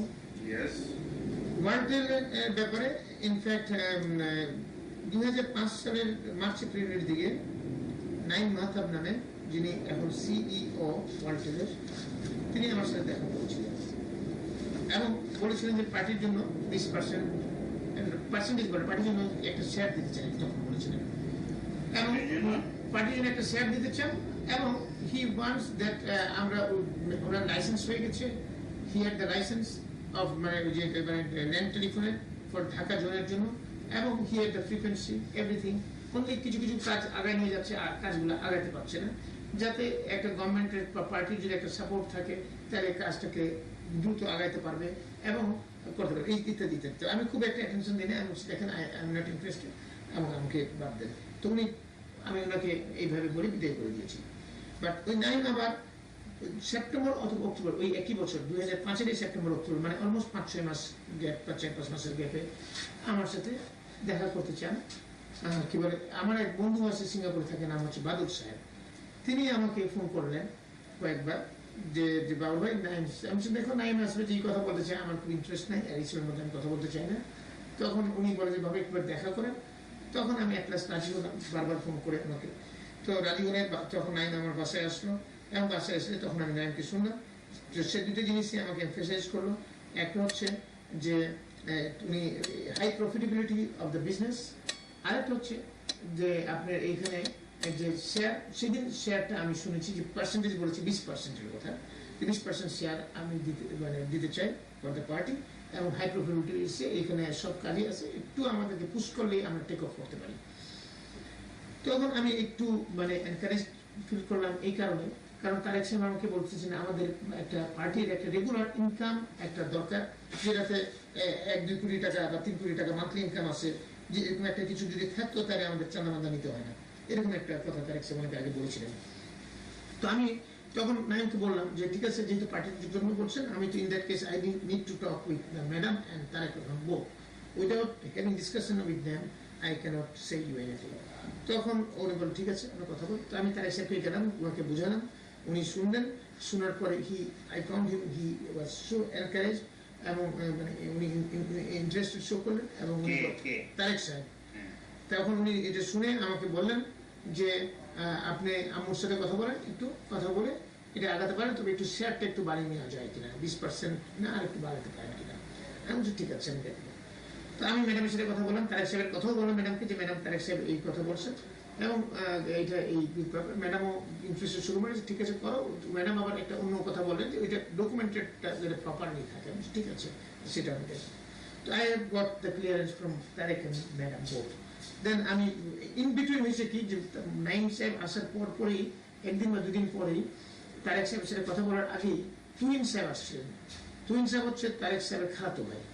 তুহিন সাহেব এসে আমাকে বললেন, সে বোধহয় কারো কাছে শুনছে যে নাইম আমার কাছে আসছে, সে আমাকে জিজ্ঞেস করলো যে বাবা ভাই, আমি তো অনেকদিন থেকে এই ওয়ার্ল্ডের সাথে কাজ করছি, এখানে আপনি কি ইনভলভ হয়েছেন, বা আপনার কাছে কি নাইম আসছিল? সে নাইম আসছিল, আমি ইনভলভ এখনো বলা যাবে না, আমি ম্যাডাম এবং তারেক সাহেবের সাথে কথা বলা ছাড়া এটার ব্যাপারে আমি হ্যাঁ বা না আমি কিছুই বলতে পারবো না। ম্যাডাম যদি হ্যাঁ বলেন আমি হ্যাঁ থাকবো, না বললে না থাকবো। বলে ঠিক আছে। তখন বলে ঠিক আছে, আমার তো কিছু করার নেই, বাট সে আমাকে ডিসকারেজ করছিল যাতে আমি এটার মধ্যে না যাই। তো এখানে আপনার কত পার্সেন্ট শেয়ার প্ল্যান? আমি আসছি এখন সেই শেয়ারটার মধ্যে।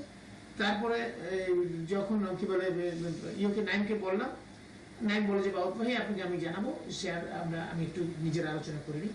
ইন বিটুইন নাইমের যে হেল্পগুলোর প্রয়োজন পড়লো সেটা আমি জানতে চাইলাম। তো তার হেল্প দরকার পড়লো বিটিআরসিতে যে ইকুইপমেন্ট আসছে সেটাকে ক্লিয়ারেন্স করানোর জন্য, হিনের সার্টিফিকেট, কারণ বিটিআরসির চেয়ারম্যান তার সাথে কথা বলে না, বিটিআর চেয়ারম্যানকে আমি 2-3 বলে ফোন করে তার সাথে অ্যাপয়েন্টমেন্ট করে দিলে হি গট ইট ডান।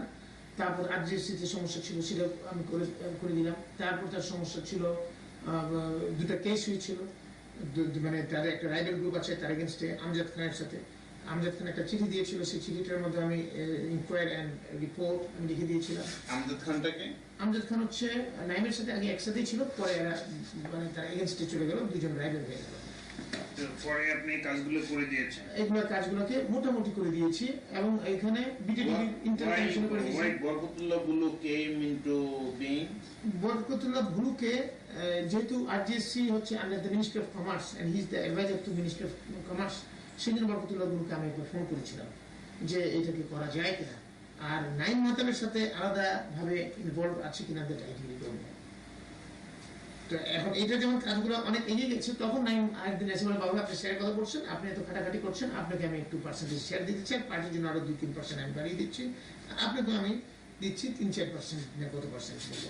তখন আমি বললাম যে দিচ্ছেন যখন এত এত ইয়ে দেবেন কেন, আরো একটু বাড়ানো যায় কিনা, আমারটার কথা বললাম।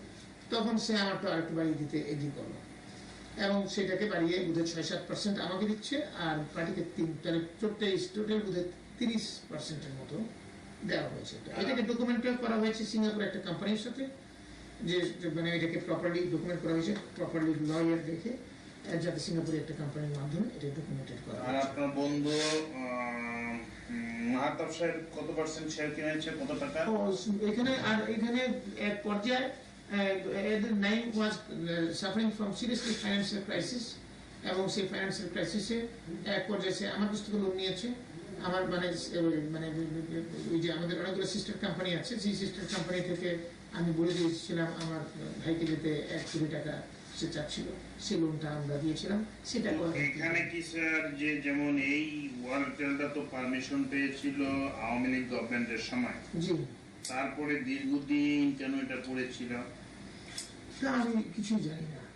তো যখন জানেন না, এই সেপ্টেম্বর অক্টোবর 2005 এসে যখন নঈম মেহতাব এসে আপনার সাথে যোগাযোগ করলো, ডিড ইউ ইনকোয়ার দ্যাট এটার ভিতরে কি সমস্যাটা আছে? আমি ডিটেইলে যাই নাই, তার সমস্যাটা শুনেছি এবং what I did, I made a call to Hassan Arif, the ex-attorney general, because আমি নাইমকে জিজ্ঞেস করছিলাম who is your lawyer? Naim বলল যে my lawyer is Hassan Arif, and Hassan Arif he worked with me, we worked together in home ministry, বিভিন্ন কাজে attorney general নিয়ে আসতেন। আমি ব্যক্তিগতভাবে Did you find out that what was the problem? ওই প্রবলেমটা আমি ফাইন্ড আউট করতে পারিনি। But illegally you tried to help Mr. Noim, যেখানে আপনি জয়েন্ট স্টক এক্সচেঞ্জে লোকজন সরাই ফেলছেন, চেঞ্জ করেছেন, দেন ইনফ্লুয়েন্স খাটিয়েছেন যেটা ওদের ফেভারে যাওয়ার জন্য। ওয়ারাজ মিস্টার আমজাদ একটা কেস করেছিল, তো সেই কেসের যে কোয়ারি সেটা না গিয়ে কিভাবে তাকে হ্যারাস করা যায় সেই জিনিসটা পন্থা নিয়ে আপনার একটা মোডাল অপারেন্ডে আপনার অফিসার সেটা সাইন করেছে। তো এটা কি ঠিক হয়েছিল?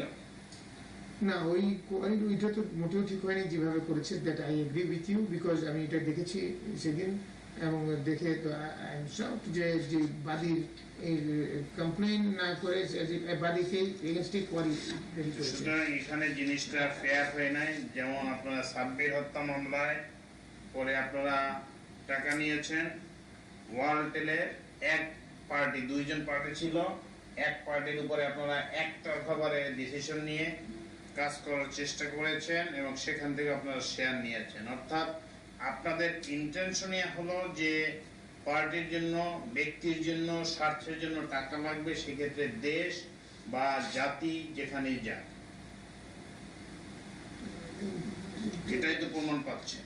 ওইটা মানে মানে এক সেন্সে আপনি বলতে পারেন, বাট আরেক সেন্সে সেটা মানে পুরোপুরিভাবে মানে এই কথাটা প্রপার কতটুকু হবে সেটা আমি ইয়ে করতে চাই যে এক্স্যাক্টলি তা না, বাট মানে এখানে দুর্নীতি তো আছেই, সেটা আমি একমত হবো, সেটার সাথে আমি দ্বিমত করছি না, I am not differing with you, but হওয়া উচিত হয় না। Let me confess this one. Warid Telecom, যেটা হলো ভাবি গ্রুপ অফ দুবাই,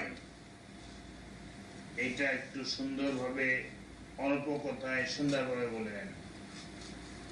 এটা হচ্ছে আপনার দীর্ঘদিন থেকে এই ধাবি গ্রুপ এনেছে হচ্ছে আমাদের রবি সাহেব, এবং রবি সাহেব কোকোকে ইনভলভ করেছে। তো রবি কোকো ওয়াজ দ্য এজেন্ট, আরেকদিকে এজেন্ট ছিল নাসির রহমান। তারা কাজ করছিল, কিন্তু ধাবি গ্রুপের সাথে সমস্যাটা মানে তারা চেষ্টা করতে নেগোসিয়েট করতেছিল বিটিআরসির সাথে, যাতে মানে জলদি বিটিআরসিও চাচ্ছে মতো একটা টেন্ডার করবে, টেন্ডারে একটা মানে মোবাইল নতুন অপারেটর কোম্পানি দিবে, মানে লাইসেন্স দিবে। তো এখন বিটিআরসির চেয়ারম্যান ওমর ফারুক ছিলেন, উনি এই চাচ্ছিলেন যে যে এই আমরা লাইসেন্সকে কোনো ফিজ নেওয়া হয় না, আগে যে গ্রামীণ তারপর হচ্ছে সেবা, এটা আমরা জানি। এখন আপনি শুধু বলবেন এটার ভিতরে কোথায় কি দুর্নীতিটা হয়েছে, কোথায় কে কতটুকু পেয়েছে। দুর্নীতিটা তো হয়েছে আপনার এখানে টোটাল $15 মিলিয়ন তারা দিয়েছে। এই টাকাগুলো কিভাবে কে কত নিয়েছেন আপনারা? এখানে $15 মিলিয়ন মধ্যে প্রথমে এখানে ফার্স্ট অফ অল নবী সাহেবকে এবং আমাকে 1 মিলিয়ন দিয়েছি। আমি let me start from my side. তারপর দ্বিতীয়ত, এবং আপনারটা কোথায় গেল টাকা? আমারটা সিঙ্গাপুরে গেল, এবং সেখান থেকে সিঙ্গাপুরে কার অ্যাকাউন্টে? সিঙ্গাপুরে একটা কোম্পানি অ্যাকাউন্টে আমি নিয়ে এসেছি। এই কোম্পানিটা কার? কোম্পানিটার মালিক, এটা is limited, private limited company, এবং এখানে মালিকানা 5-7 জন আছে। এবং কে কে আছে? নাম আমি সবার নাম জানি না। আপনার কত পার্সেন্ট আছে? এখানে আমার কোনো পার্সেন্টেজ নেই, আমার ভাইয়ের পার্সেন্টেজ আছে এখান থেকে। মানে আপনার ভাইটাই আপনার? হ্যাঁ, ভাইটাই আমার। আচ্ছা, তো এখন সেখানে নিয়ে আসা হয়েছিল। তো সেই কোম্পানি এখন বোধহয় $4.5 লাখ না কত ডলার আছে, যেটা আমরা এগ্রি করেছি টু দিতে ইউ। আর থার্ডলি আসতেছে আপনার এখানে যে আপনার কোকো নিয়েছে ভিলা করার জন্য, কেনার জন্য $1.5 million প্লাস মাইনাস। তারপর লবি ভাইয়ের অ্যাকাউন্টে এসছে 25 কোটি টাকা প্লাস মাইনাস। তারপর 20 কোটি টাকা ম্যাডাম আমাকে বলছেন, ম্যাডাম আমাকে বললেন যে তুমি এইখানে পুরো টাকাটা এক লবির এখানে না যায়, যাতে তুমিও কিছু এখানে এনে রাখতে পারো কিনা দেখো। তখন আমি বললাম যে ঠিক আছে দেখি। তারপর 2-3 বার বলার পর আমি এগ্রি করলাম, করে ওইখানে 20 কোটি টাকা মানে আমার তত্ত্বাবধানে ওই যে আমাদের বিভিন্ন সিস্টার কোম্পানি যেগুলো আমাদের ফাইট মানি ডিক্লেয়ার করা আছে তার ভিতরে আমরা ঢুকিয়ে দিয়েছিলাম। এফডিআর ফর্মে বিভিন্ন ফর্মে এই টাকাগুলো ছিল। টাকাটা হচ্ছে তো ওইটা ভারত টেলিকম ওখান থেকে আপনারা পেয়েছেন, তো এখন এই 20 কোটি টাকার মালিকটা তো হচ্ছে পার্টির জন্য 10 মিলিয়ন 5 মিলিয়ন ভাগ ছিল, 5 মিলিয়ন ছিল কোকো, আর কোকো আরো 5%, বা আমি জানতাম 10%, আমাকে লোভি বললো যে আজকে শুনলাম 5% আরো এক্সট্রা নাকি, সেটা 10% না 5%। তো এনিওয়ে যাই শেয়ার তো পাইনি, $15 মিলিয়ন এর মধ্যে আমি 15 মিলিয়ন টোটাল ডলারটার আমি মানে ভাগগুলো দিচ্ছি, যে 25 কোটি লবির এখানে প্লাস মাইনাস, 20 কোটি আবার এখানে প্লাস মাইনাস, আমার এখানে 1 মিলিয়ন লবির এখানে 1 মিলিয়ন, 2 মিলিয়ন কোকোর সিঙ্গাপুরে 2টা অ্যাকাউন্ট আর একটা হংকং অ্যাকাউন্টের মধ্যে সব মিলাই জেলায় another 2 মিলিয়ন প্লাস মাইনাস গিয়েছে। আর ওইখানে আরো কিছু টাকা হয়তো যে সিঙ্গাপুরে মানে সরি সিঙ্গাপুরে মানে আবুধাবিতে যে ভদ্রলোক হ্যান্ডেল করেছেন তার এখানে কিছু টাকা বোধহয় আছে আমার জানা। কোথায়? আবুধাবিতে। আচ্ছা, আর তা ওই যে কে কোথায় কত টাকা নিল, কি করলো, ক্লিয়ারলি বলেন। বাড়ি ঘর ভিলা কিনছে কোকো, একটা $1.5 মিলিয়ন নিছে, কিন্তু $1 মিলিয়ন একটা ভিলা কিনেছে কোকো গ্লোবির ছেলের নামে। গ্লোবির ছেলের নামে 1 মিলিয়ন দিয়ে একটা ভিলা কিনেছে, আর সে তো 2 মিলিয়ন নিয়ে আসছে তার হংকং সিঙ্গাপুর অ্যাকাউন্টগুলোতে। আর হচ্ছে ওই যে 20 কোটি 25 কোটি আর আমরা 2 মিলিয়ন, এইটাই তো এগুলাই। আর ব্যালেন্স টাকাটা তুলে গেছে। কোথায় রয়ে গেছে? ওই আবুধাবিতে। এখন what to do with that? ওইটাকে আনার ব্যবস্থা করতে হবে। আর যে আরাফা কোকো সাহেবের যে বাড়িটা ভিলা কেনা হলো, তো সেটা কিভাবে প্রমাণ করা যাবে যেটা তারিখে কোকো সাহেবের? এটা লবির ছেলের নামে, যেহেতু লবি যদি কনফেস করে, লবির ছেলে কনফেস করবে। আর মেশিন রিডেবল পাসপোর্ট, এই ঘটনাটা কি? মেশিন রিডেবল পাসপোর্ট মানে আমার একটা সেটব্যাক আমি বলবো, যে জিনিসটা আমি করে যেতে চাইও পারলাম না, এটা আমার আফসোস হয়ে গেছে। কেন পারলাম না? এটা আমি মনে করবো সাইফুর রহমান সাহেবের ছেলের কারণে। সাইফুর রহমান সাহেব এটাকে আগাতে দেয়নি, কারণ এটাকে প্রথম দিকে উনি খুব ইন্টারেস্টেড ছিলেন। আমরা তো এটা আমি অনেক লম্বা স্টোরি, এত লম্বা স্টোরি আমি ছোট করে বলছি, যে আমরা ন্যাশনাল কমিটি করে দিয়েছিলাম, যেখানে বিভিন্ন সংস্থাদের থেকে রিপ্রেজেন্টেটিভ নিয়ে এই বড় কমিটি বিভিন্ন ইউনিভার্সিটি থেকে মানে রিলেভেন্ট ডিপার্টমেন্ট প্রফেসরদেরকে নিয়ে সেই ন্যাশনাল কমিটি কানাডা গেছে, সিঙ্গাপুর, মালয়েশিয়া বিভিন্ন দেশ ঘুরে এসে আমাদেরকে প্রায় 6 মাস 1 বছর পরে 8-9 মাস পরে আমাদেরকে একটা রিপোর্ট, মোটা রিপোর্ট দেওয়ার পরে আমরা ন্যাশনাল ইকোনমিক কাউন্সিলে নেই, এটাকে ঠিক করে নিয়ে আসি। Then we have gone for international tender, আমরা কনসালটেন্ট নিয়োগ করি, ইন্টারন্যাশনাল টেন্ডার হয়।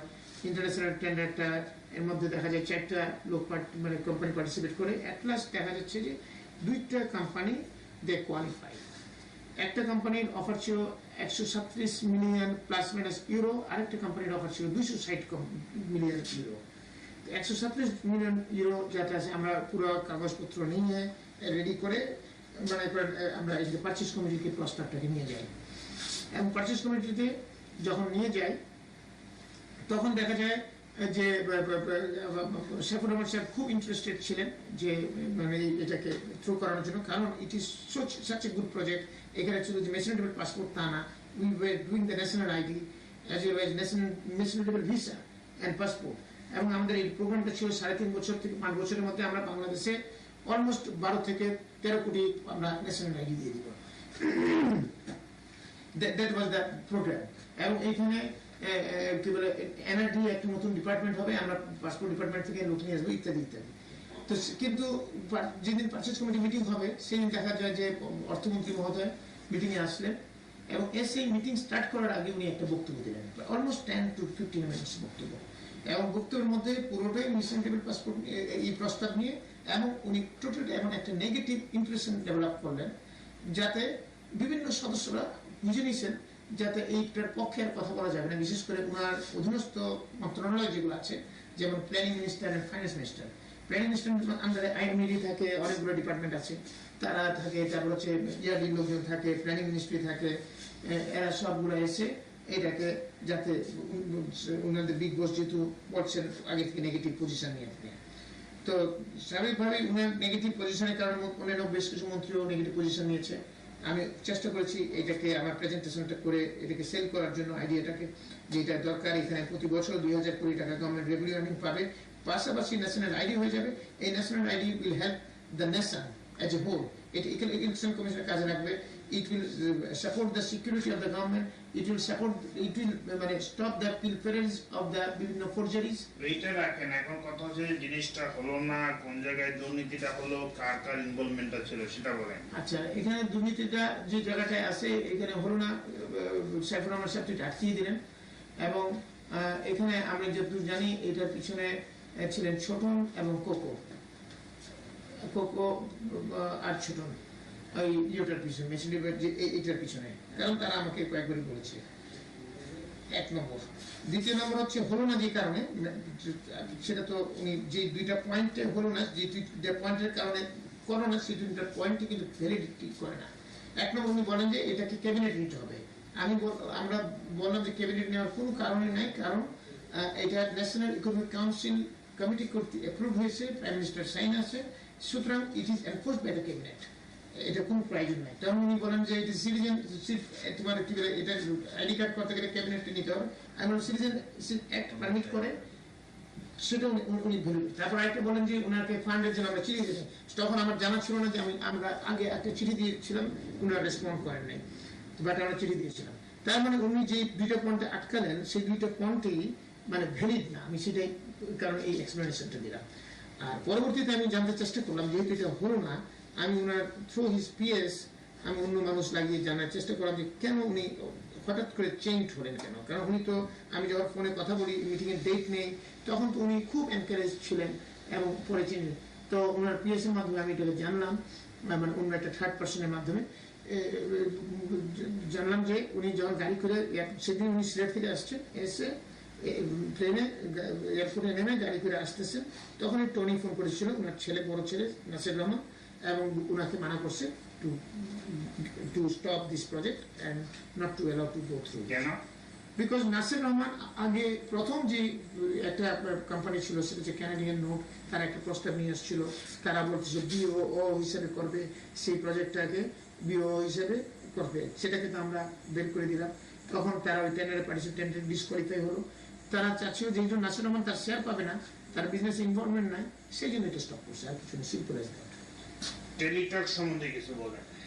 টেলিটক সম্বন্ধে আমি এতটুকু জানি যে এই প্রজেক্টটাকে যথেষ্ট দুর্নীতি হয়েছে, এবং এটা আমাদের কোকো এবং বাবু, সাইফুর রহমান সাহেবের আরেক ছেলে, ছোট ছেলে। এখানে কি পরিমাণ টাকা ডিল হয়েছে আমি তো জানি না, তবে মানে এটা শুনেছি আমি, ওই দু একজনের কাছে, তুহিন ওর কাছে একদিন আসছিল, অনেক কথা কমপ্লেন টমপ্লেন করলো, যাটুকু শুনেছি যে $10 মিলিয়ন, তো প্লাস মাইনাস টোটাল। কে পেয়েছে এটা? এই যে কোকো এবং তুহিন, সরি তুহিন তো না, কি বাবু, এটা তারা পেয়েছে। মানে এরকমই একটা কিছু হবে। বাট প্রত্যেকটা ক্ষেত্রে দেখা যাচ্ছে যে টেলিকমিউনিকেশনের বিষয়ে এখানে আমিনুল হক সাহেবের কোনো ইনভলভমেন্ট ছিল না এই টেলিটকে। আমিনুল হক সাহেবের ইনভলভমেন্ট তো এটা, ওনারই ইনভলভমেন্ট এটা, এবং এখানে আমিনুল হক সাহেবও পাইছেন, মানে এটার মধ্যে his also covered within this. কি পরিমাণ পেয়েছে আমি জানি না সেটা।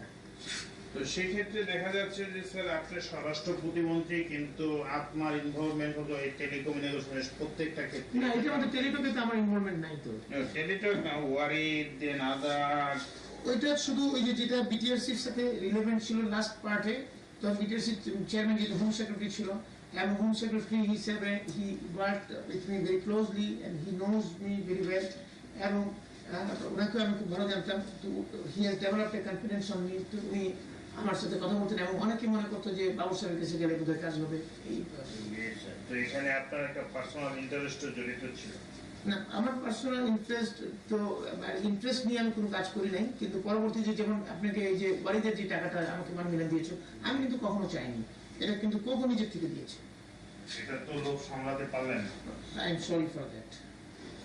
আপনার এই যে জঙ্গিবাদ, বাংলাদেশে জঙ্গিবাদের উত্থান এবং জঙ্গিবাদ, এখানে কার কার দায়বদ্ধতা, আপনার দায়বদ্ধতা, এটা সম্বন্ধে একটু বলেন। জঙ্গিবাদের তো উত্থান হয়েছে, আমরা কার মদদে হলো, কি হলো, একটু ক্লিয়ারলি বলেন। মদদে আমি খুব একটা মানে মনে করি না যে এটাতে আপনি you said something, try to remember. বেশ, আমি ওইটা বাংলা, ওইটাতে আমি যাচ্ছি, কিন্তু that is a localised problem, সেটা আমি বলছি আপনাকে, সেটা হচ্ছে লোকালাইজড প্রবলেম। এবং সেখানে সর্বহারারা ওইখানে ওই যে রানীনগর, আত্রাই, বাগমারা, এইসব জায়গায় বেশ কিছু লোক মেরে ফেলছিল। এবং ওই যে আমাদের দুলু তার ভাইকে মেরে ফেলছে, আগে ভাগনাকে মারছে, বেশ কয়েকজনকে মেরে ফেলছে। তো মেরে ফেলার পরে এরা করছে কি, বাংলা ভাইয়ের সাপোর্টটা নিছে, এবং যেটা তারা খুব অন্যায় করছে। এই বাংলা ভাইয়ের সাপোর্ট নিয়েছে এবং বাংলা ভাইয়ের সাপোর্ট নিয়ে ওইখানে ওরা আবার বাংলা ভাই ওরা ওই সর্বহারাদেরকে মারছে। এবং সেই সময় আমাদের police has not done totally proper job, যেই জন্য আমরা এসপি কে, রাজশাহীর যে তখন এসপি ছিল মাসুদ, পরবর্তীতে আমরা চাকরি খেয়েছি এবং কি বলে আমরা স্টেপ নিয়েছি। আর সেই সময় তারা এইটাকে করতে গিয়ে ওই মানে বাংলা ভাইয়ের নামটা প্রকাশ পায় এবং মিডিয়াতে সাংঘাতিক কাভারেজ পায় এবং বাংলা ভাই মোটামুটি ইয়েতে যায়। এবং আমি মনে করি সেখানে সাথে জঙ্গিবাদের ইনভলভমেন্ট আছে, আমি মনে করি না সেটাকে, বাট সেটার কারণে মানে মানে বাংলা ভাই খুব এনকারেজ হিরো, নিজেকে হিরো মনে করছে, সেটা আমি মনে করি যে সেখানে তাকে বাংলা ভাইকে মানে ওই সময় ওই সাপোর্টটা দেওয়ার কারণে বাংলা ভাই বিকামে হিরো, এবং হিরোর কারণে এইরকম একটা করার মতো দুঃসাহসিকতা দেখাতে পারছে। That I agri. তো এখন পরবর্তীতে এই জঙ্গিবাদের মধ্যে যে শায়েক রহমান মেইন ছিল, হি ইজ দ্য মেইন ম্যান, কি বলে শায়েক আব্দুর রহমান। এবং শায়েক আব্দুর রহমান তিনি কিন্তু উনি নিজেই সিদ্ধান্ত নিতেন এবং সিদ্ধান্ত নিয়ে হি ওয়াজ এ কাইন্ড অফ ডিক্টেটর। যেটুকু আমরা জানতে চাচ্ছি যে এখানে আপনার যে ব্যর্থতা, 17 আগস্ট বোমা হামলা হলো, তারপরে কি হলো, what was the opinion of prime minister and others, and ব্যর্থতা, এটা নিয়ে বলেন। এখানে তো ব্যর্থতা তো 17 আগস্ট, মানে 17 আগস্ট কত তারিখে যেদিন বোমা মারলো, এটা দেখেছি ডেটটা। এনিওয়ে, যেদিন বোমা মেরেছে 63টা ডিস্ট্রিক্টে বোমা মেরেছে, এবং সেদিন আমরা একটা মিটিংয়ে আমি ছিলাম এবং একটা থেকে একটা খবর পাওয়ার পরে it was a great surprise for me and I was shocked and I was really upset যে এই জিনিসটা হলো কিভাবে। We cannot accept it because it is a coordinated and organized, well planned operation. We have to consider in that way. এবং সেটাকে আমরা of course আমি নিজেকে মনে করেছি এটা ব্যর্থতা, সেটা আমাদের সকলের ব্যর্থতা। এটা আমার এবং সেই ব্যর্থতার মধ্যে I should be the number one because I being the Home Minister I have to be the number one. সেটা আমি একটু অ্যাকসেপ্ট করি। আর দ্বিতীয়ত আসতেছে, প্রাইম মিনিস্টার তখন চায়না ছিলেন, উনি চায়না থেকে আসার পর ওনাকে আমরা আসতে বলেছি, উনি চলে আসছেন। আসার পরে আমি দেখা করতে যে কথা ছিল, আমরা আলোচনা করে রেখেছিলাম যে I should be the first man to meet her and give the total explanation, কয়দিন ধরা পড়েছে, কি হয়েছে না হয়েছে ইত্যাদি।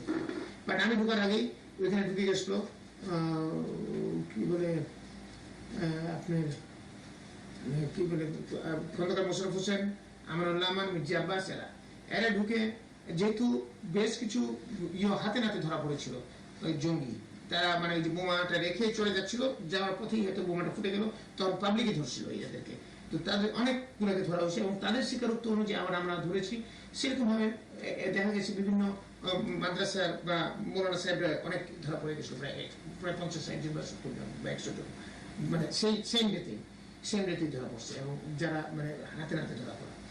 তখন সেই জন্য তারা এসে বললো এবং তাদের লিঙ্ক অনুযায়ী আবার আমরা যখন ধরা শুরু করছি, বিভিন্ন কমপ্লেন আসছে এবং এখানে ওনারা যে কমপ্লেন করছেন আমার এগেনস্টে যে আমি হচ্ছি এই মানে সব মোল্লাদেরকে ধরে ফেলতেছি, এবং মান্নান ভূঁইয়ার কথা বলছেন যে মান্নান ভূঁইয়ার কথাতে বাবুল চলে হোম মিনিস্টার, এবং সে ডিপার্টমেন্টের সাথে ছাড়া কারোর কথা শুনে না, এবং ইত্যাদি ইত্যাদি lot many complaints they made to prime minister. তো ম্যাডামের কাছে যাওয়ার সাথে সাথে উনি তো এমন খেপে উঠলেন আমার উপরে, কি পাইছো তুমি, কয়জন আওয়ামী লীগের ধরো না, এটাকে ধরছো না, সব মোল্লাকে ধরতেছো, তুমি জানো যে আমরা জোট আছে, আমাদের জোটের পার্টনার সব ধরে ফেলেছো ইত্যাদি ইত্যাদি, তুমি হচ্ছে মানব ভূঁইয়ার টেরর, মানব ভূঁইয়ার পিছু পিছু ঘুরো, আর হচ্ছে তুমি এখন কি মানব ভূঁইয়ার সাথে রয়্যাল এজেন্ট হচ্ছো, এরকম ভাবে কথা বলে, রয়্যাল এজেন্ট হচ্ছো তুমি, হ্যাঁ মানে এরকম ভাবে কথা বলে ফেলেন। আমি মানে বিলিভ মি সেই সময় আমি বাড়িতে কেঁদে দিই, এবং একটা আমার রাগে, এবং আমি শুনে আমি বললাম, তখন আমি বললাম যে দেখেন যারা যারা ইনভলভ তাদেরকে ধরেছি, এবং প্রত্যেকটা লোক ইনভলভ, এবং এদেরকে আমাকে ধরতে হবে, আমি এখানে যে ইনভলভ না তাকে আমি ধরবো না, এবং আই টুক এ স্ট্যান্ড, এবং বলে যে আমি দেখতে চাই তুমি কাকে ধরছো এবং কয়জন ধরছো, কি ধরছো, লিস্ট চাই আমি। এবং নেক্সট ডেতে I came again, I have given the list, এবং আমি ওনাকে বললাম যে ইয়েস আমি মানব ভূঁইয়ার এখানে যাই, এই কারণে যাই, আমি কথা বলি শেখুর রহমানের সাথে, মুসলিমের কাছে কি মানব ভূঁইয়া তিনজন সিনিয়র মন্ত্রী, তিনজনের সাথে কথা বলি, কিন্তু তিনজনের মধ্যে আমি মানব ভূঁইয়াকে দেখি মোর রেশনাল কথা বলেন, আর ওনারা মোটিভেটেড কথা বলেন, সেই জন্য ওনার কাছে আমি বেশি যাই। আমি এইভাবে ওনাকে বলে আসছি। ওখানে এখন জঙ্গিবাদের সাথে জড়িত জি, আপনাদের পার্টির কারা কারা ইনভলভ ছিল? জঙ্গিবাদের সাথে জড়িত আমাদের পার্টির মানে যেটা অভিযোগ আছে, পত্রিকায় অভিযোগ করে বিভিন্ন ভাবে, যেমন দুলুর কথা বলে, আমিনুল হকের কথা বলে, আমাদের কি আলমগীর সাহেবের কথা বলে, নাদিম মোস্তফার কথা বলে, আমাদের মিনুর কথা বলে মেয়র, কিন্তু আমাদের যখন ইনকোয়ারির পরে মানে বিভিন্ন মানুষকে অ্যারেস্ট করা হলো, তখন কিন্তু এই নামগুলো আসেনি। এখন স্যার আপনার দুর্নীতি সম্বন্ধে কিছু বলেন। আমার দুর্নীতির মধ্যে হচ্ছে তিনটা দুর্নীতির মধ্যে, আমি মেজর দুর্নীতির মধ্যে আমার ইনভলভমেন্ট হয়ে গেছে, সেটার মধ্যে একটা হচ্ছে ওয়ালটন, একটা হচ্ছে ওয়ালটন বসুন্ধরা ওয়ারিদ। এছাড়া আমি কোন মানে মাইনর দুর্নীতির মধ্যে যে জমির কথা বলেছি, সাভারের জমির কথা, আরো এরকম দুই একটা হয়তো থাকতে পারে। জমি আপনি করেছেন সাভারে 10 একর জমি, যেটা আপনার থাই অর্কিড একটা মানে কি জানি কি বলে থাই মাল্টিপল এগ্রো, জমিটার কারণেই তো ইমন ক্রস ফায়ারে পড়েছিল। ইমন এটার কারণে ক্রস ফায়ারে হয়েছে, আমি এটা মানতে রাজি না, কারণ ওকে ইমন ক্রস ফায়ার এটার কারণে হবে, সেটা আই ডোন্ট অ্যাকসেপ্ট ইট। কিভাবে অ্যাকসেপ্ট করবেন? কারণ এই ক্রস ফায়ার হয়েছে সেটা হচ্ছে ক্রিমিনাল হিসাবে, এবং ক্রস ফায়ার হওয়ার পরে আমি জেনেছি যে ইমন নামের সাংবাদিক বিপদ পত্রিকায় যখন এই হাসিনা একদিন বক্তৃতা দিয়ে দিছে যে ইমান আলী নাকি একজন হত্যা হয়েছে ইত্যাদি ইত্যাদি, তখন আমি খোঁজ করছি এবং জানছি, তখনই আমি জানছি, এবং আমি নিজেও জিজ্ঞেস করছি কেমনে করে কি হলো, তো এটা র্যাপ করেছে, এবং র্যাপের কাছে খোঁজ নিয়ে জানতে পারবো। আপনার উৎকোচ বা আপনি যে অর্থ গ্রহণ করেছেন কার কার কাছ থেকে, সেটা একটু বলবেন? আর আমি একটু বলিনি দুর্নীতির প্রসঙ্গে, তো তিনটার দুর্নীতির কথা বলেছি আমি, এটা ছাড়া আপনি যে শুধু আমি আসতেছি সেটা আমি বলবো। আর স্বরাষ্ট্র মন্ত্রণালয়ের ব্যাপারে আমি একটু বলে দিই যে স্বরাষ্ট্র মন্ত্রণালয় আমি মানে আল্লাহর রহমতে এখন পর্যন্ত আমার নিজের চেয়ারের পবিত্রতা আমি রক্ষা করছি, যে স্বরাষ্ট্র মন্ত্রণালয় আমি কোনো দুর্নীতির মধ্যে কি ধরনের কার কার কাছ থেকে টাকা নিয়েছে? আচ্ছা, টাকা যেটা হয়েছে সেটা হচ্ছে আমার লোন, অনেক লোন ছিল বিভিন্ন ব্যাংকে, আমার প্রায় এখনো বিরাট অঙ্কের লোন আছে, এবং সেই লোনগুলো রিপেমেন্ট করার জন্য তারেক সাহেব আমাকে ইমিডিয়েটলি গভর্নমেন্ট ফাউন্ড করার পর 45 লাখ টাকা দিয়েছিলেন, যাতে আমার লোনগুলো মেনটেন করতে পারি আমি। উনি তো পার্টির টাকা থেকে দিয়েছেন, ওই যে আমাদের ইলেকশনের টাকা বেঁচেছিল কিছু, সেখান থেকে দিয়ে দিয়েছিলেন, আমি জানি না, বাট আমার মনে হয় সেটা। আচ্ছা, সেখানে গেল এটা। তার পরবর্তীতে আমার আরো অনেক টাকা লাগলো, কারণ আমি ডিস্ট্রিবিউট করলাম, ডিস্ট্রিবিউটের জন্য প্রায় হিউজ টাকা, কারণ একটা ডিস্ট্রিবিউটমেন্টের জন্য ডাউন পেমেন্ট লাগে 10%, প্রায় 80 লাখ টাকা, 70 লাখ টাকা, 60 লাখ টাকা, আবার অনেকে ডাউন পেমেন্ট বাড়াই দিয়েছে 10% বেশিও নেই, সেই জন্য এটা বেড়ে গেছে। বেড়ে যাওয়ার কারণে আপনার তখন তারেক সাহেব বলে দিয়েছিলেন অবেদুল করিমকে একটু, তখন অবেদুল করিম আমাকে বিভিন্ন ধাপে ধাপে একবারে টাকা দেয়, প্রায় 2.5 কোটি টাকার মতো অবেদুল করিম সাহেব দিয়েছেন। আর তারপরে খোকা ভাইয়ের কাছ থেকে নিয়েছি 50 লাখ টাকা, আমাদের রিসিডিউল পরবর্তী পেমেন্ট করতে হয়, পেমেন্ট করার জন্য খোকা ভাই দিলেন 50 লাখ টাকা। আর পরে আবার যখন ইলেকশন আসলো, এখন এই তাছাড়াও 2006 সালে তারেক রহমান আপনাকে আরো একটা টাকা দিয়ে ইলেকশনের সময় আবার 50 লাখ টাকা দিলেন, যাতে তখন আমরা ওই ইনস্টলমেন্ট পেমেন্ট গুলো রেগুলার রাখতে পারি। আরো 50 লাখ টাকা দিলেন। এছাড়া আর অন্য কোথাও আর কোনো আবার এই টাকাগুলো কি আপনি পেমেন্ট করেছেন? এটা এখনো পেমেন্ট করিনি, বাট এটা লোন হিসেবে আছে। 2002 সালে আপনি টাকা নিয়েছেন, এখনো পেমেন্ট করেন নাই, তার অর্থ ইট ওয়াজ দি টোকেন অফ গিফট। এটা পার্টি থেকে দিয়েছিল তারেক রহমান। জি, পার্টি থেকে শুধু আমাকে না, এই ধরনের আরো অনেকেই এই সাপোর্টটা করেছে।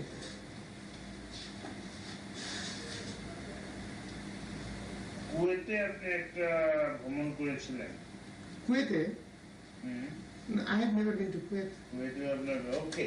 দেন পার্টি, যে আপনি একটা কথা বলতেছিলেন যে পার্টির ইলেকশন ফান্ড আর পার্টি ফান্ড বিদেশ থেকে কিছু সংগৃহীত হয়েছিল, এটা সম্বন্ধে কিছু বলবেন?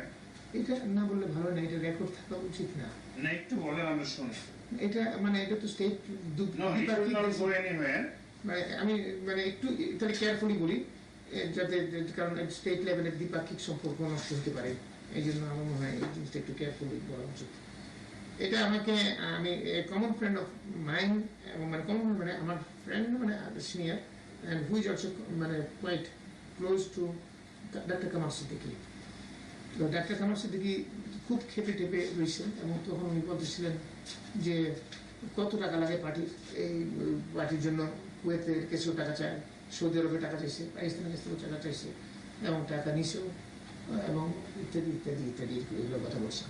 উনি খুব খেপে টেপে এই কথা বলতেছেন। কি পরিমাণ টাকা থেকে এসছে আসছে কত আমি জানি না, কিন্তু ওই কামাল সিদ্দিকের ভাষায় 3 দেশ থেকে প্রায় 300 মতো। টাকাটা কার কাছে আছে? টাকাটা কার কাছে আছে একজ্যাক্টলি তো বলতে পারবো না। তো এটা আমরা ধারণা করি, অনেকে মনে করে পাকিস্তানের টাকাটা হয়তো শাহাদুল কাদের চৌধুরী গেছে, আর কুয়েত বা ইউ থেকে যেগুলো আসছে সেটা হয়তো তারেক সাহেবের তার বিভিন্ন লোকের কাছে রাখছে। যেমন তারেক সাহেব রাখতে পারে ওনার আইএসডি গ্রুপের ফ্রেন্ডদের কাছে রাখাটা কয়েক। আপনিও তো খুব ক্লোজ ছিলেন। আমি ক্লোজ থাকবো, তারেক সাহেব আবার এখানে আবার যেটুকু প্রয়োজন সেটুকু কথা বলতেন। আমি তারেক সাহেবকে জিজ্ঞেস করেছিলাম এই কথাটা এখানে। I have asked him যে কত টাকা, কারণ উনিও টাকা করে ফেলে যে পার্টির টাকা নাই, এইটা পার্টির টাকা লাগবে। আমি ওনাকে বলি যে কেন আপনার টাকা পাইছেন, তো উনি প্রথমে অস্বীকার করেন, পরবর্তীতে উনি স্বীকার করছেন। তবে আমি যখন অ্যামাউন্ট বললাম উনি অত অ্যামাউন্ট উনি মানতে রাজি না, উনি বলেন না আমি কম পাইছি, এত যত বছর তো দেয় না, এরকম। এক্ষেত্রে আপনার দুর্নীতি সম্বন্ধে আপনি কি অনুতপ্ত? আপনি যে পরিমাণ দুর্নীতি করেছেন, আমার ওই যে 3টা আমি বলেছি, অফকোর্স আমি অনুতপ্ত। I feel very very sorry about it, এবং আমি অনুতপ্ত, এবং I do you want to say something to the nation or the people আমার মনে হয় your deed mistake? আমার মনে হয় নেশনকে বলাটা কি ঠিক হবে? Okay, to your confession, To my confession I can say always.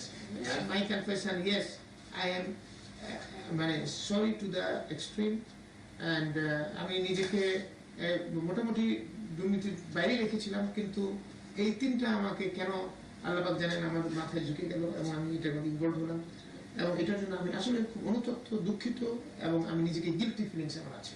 Overall আপনার বর্তমান অবস্থানে পার্টি সম্বন্ধে, বিএনপি পার্টি বা বিএনপি সম্বন্ধে আপনার মন্তব্য? বিএনপি সম্বন্ধে আমার মন্তব্য হচ্ছে অ্যাজ এ হোল বিএনপি পরিবারতন্ত্রের মধ্যে ঢুকে গেছে, এবং সংস্কার দরকার কিনা? অবশ্যই সংস্কার দরকার, এবং সংস্কারের জন্য আমাদের গঠনতন্ত্র সংস্কার ইজ দ্য ফার্স্ট ফেজ হওয়া উচিত, এবং এটা হওয়া উচিত, এবং চেয়ারপারসনের যে অথরিটি, একক অথরিটি, সেটাকে আরো লিবারালাইজড এবং ডাইলুটেড করা উচিত। আচ্ছা, তদ্রুপ অন্যান্য পার্টি সম্বন্ধে আপনার মন্তব্য? অন্যান্য পার্টি সম্বন্ধে একই জিনিস, আওয়ামী লীগের একই অবস্থা। শেখ হাসিনা পার্টি সভাপতি হিসেবে total authority of the party, এবং একইভাবে বিএনপির মতন ওনারও গঠনতন্ত্র করা আছে। তো সেটাও আমি মনে করি সেই জিনিসটা থাকা উচিত না, এবং সেই জিনিসটাকে ঠিক অন্যান্য পৃথিবীর দেশগুলোর মধ্যে যেভাবে পার্টির গঠনতন্ত্র হয় সেই একইভাবে হওয়া উচিত। সেখানেও কি ওই সব পার্টির মধ্যে যে দুর্নীতি হয়েছে বলে কি আপনি মনে করেন পার্টির নেতাদের? হ্যাঁ দুর্নীতি তো আছে, তাদের মধ্যে ডেফিনেটলি আছে। আচ্ছা, তো আর কিছু আপনি বলতে চান কোঅর্ডিনেশন, যে দেশটা কিভাবে উন্নতি হতে পারে? না, আমি মনে করি at the moment it is an opportunity for the country, for the nation, for the people, for the ruling government. Certain works which is very difficult for a political government, but this government can do those things, those critical jobs and odd jobs. And the জিনিসটা কাজ করতেছে বর্তমান government, I appreciate that, I acknowledge that, I support that. Thank you very much, and take rest, and if you want to tell anything more you can.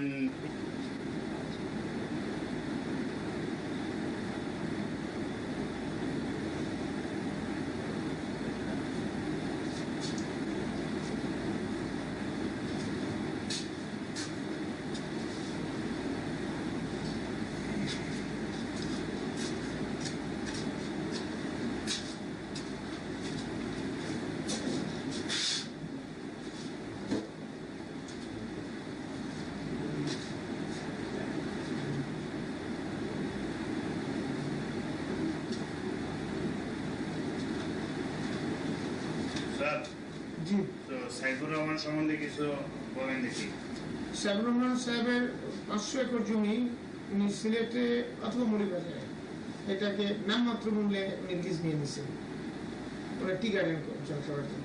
আর আর হচ্ছে ওনার ছেলে বাবু আছে, সেই বাবু একটা CNF agency আছে, যে সিএনএফ অনেক ব্যবসা করতো, বিভিন্ন খান থেকে সে ব্যবসা নিচ্ছে, অ্যাপ্রোচ করছে, এবং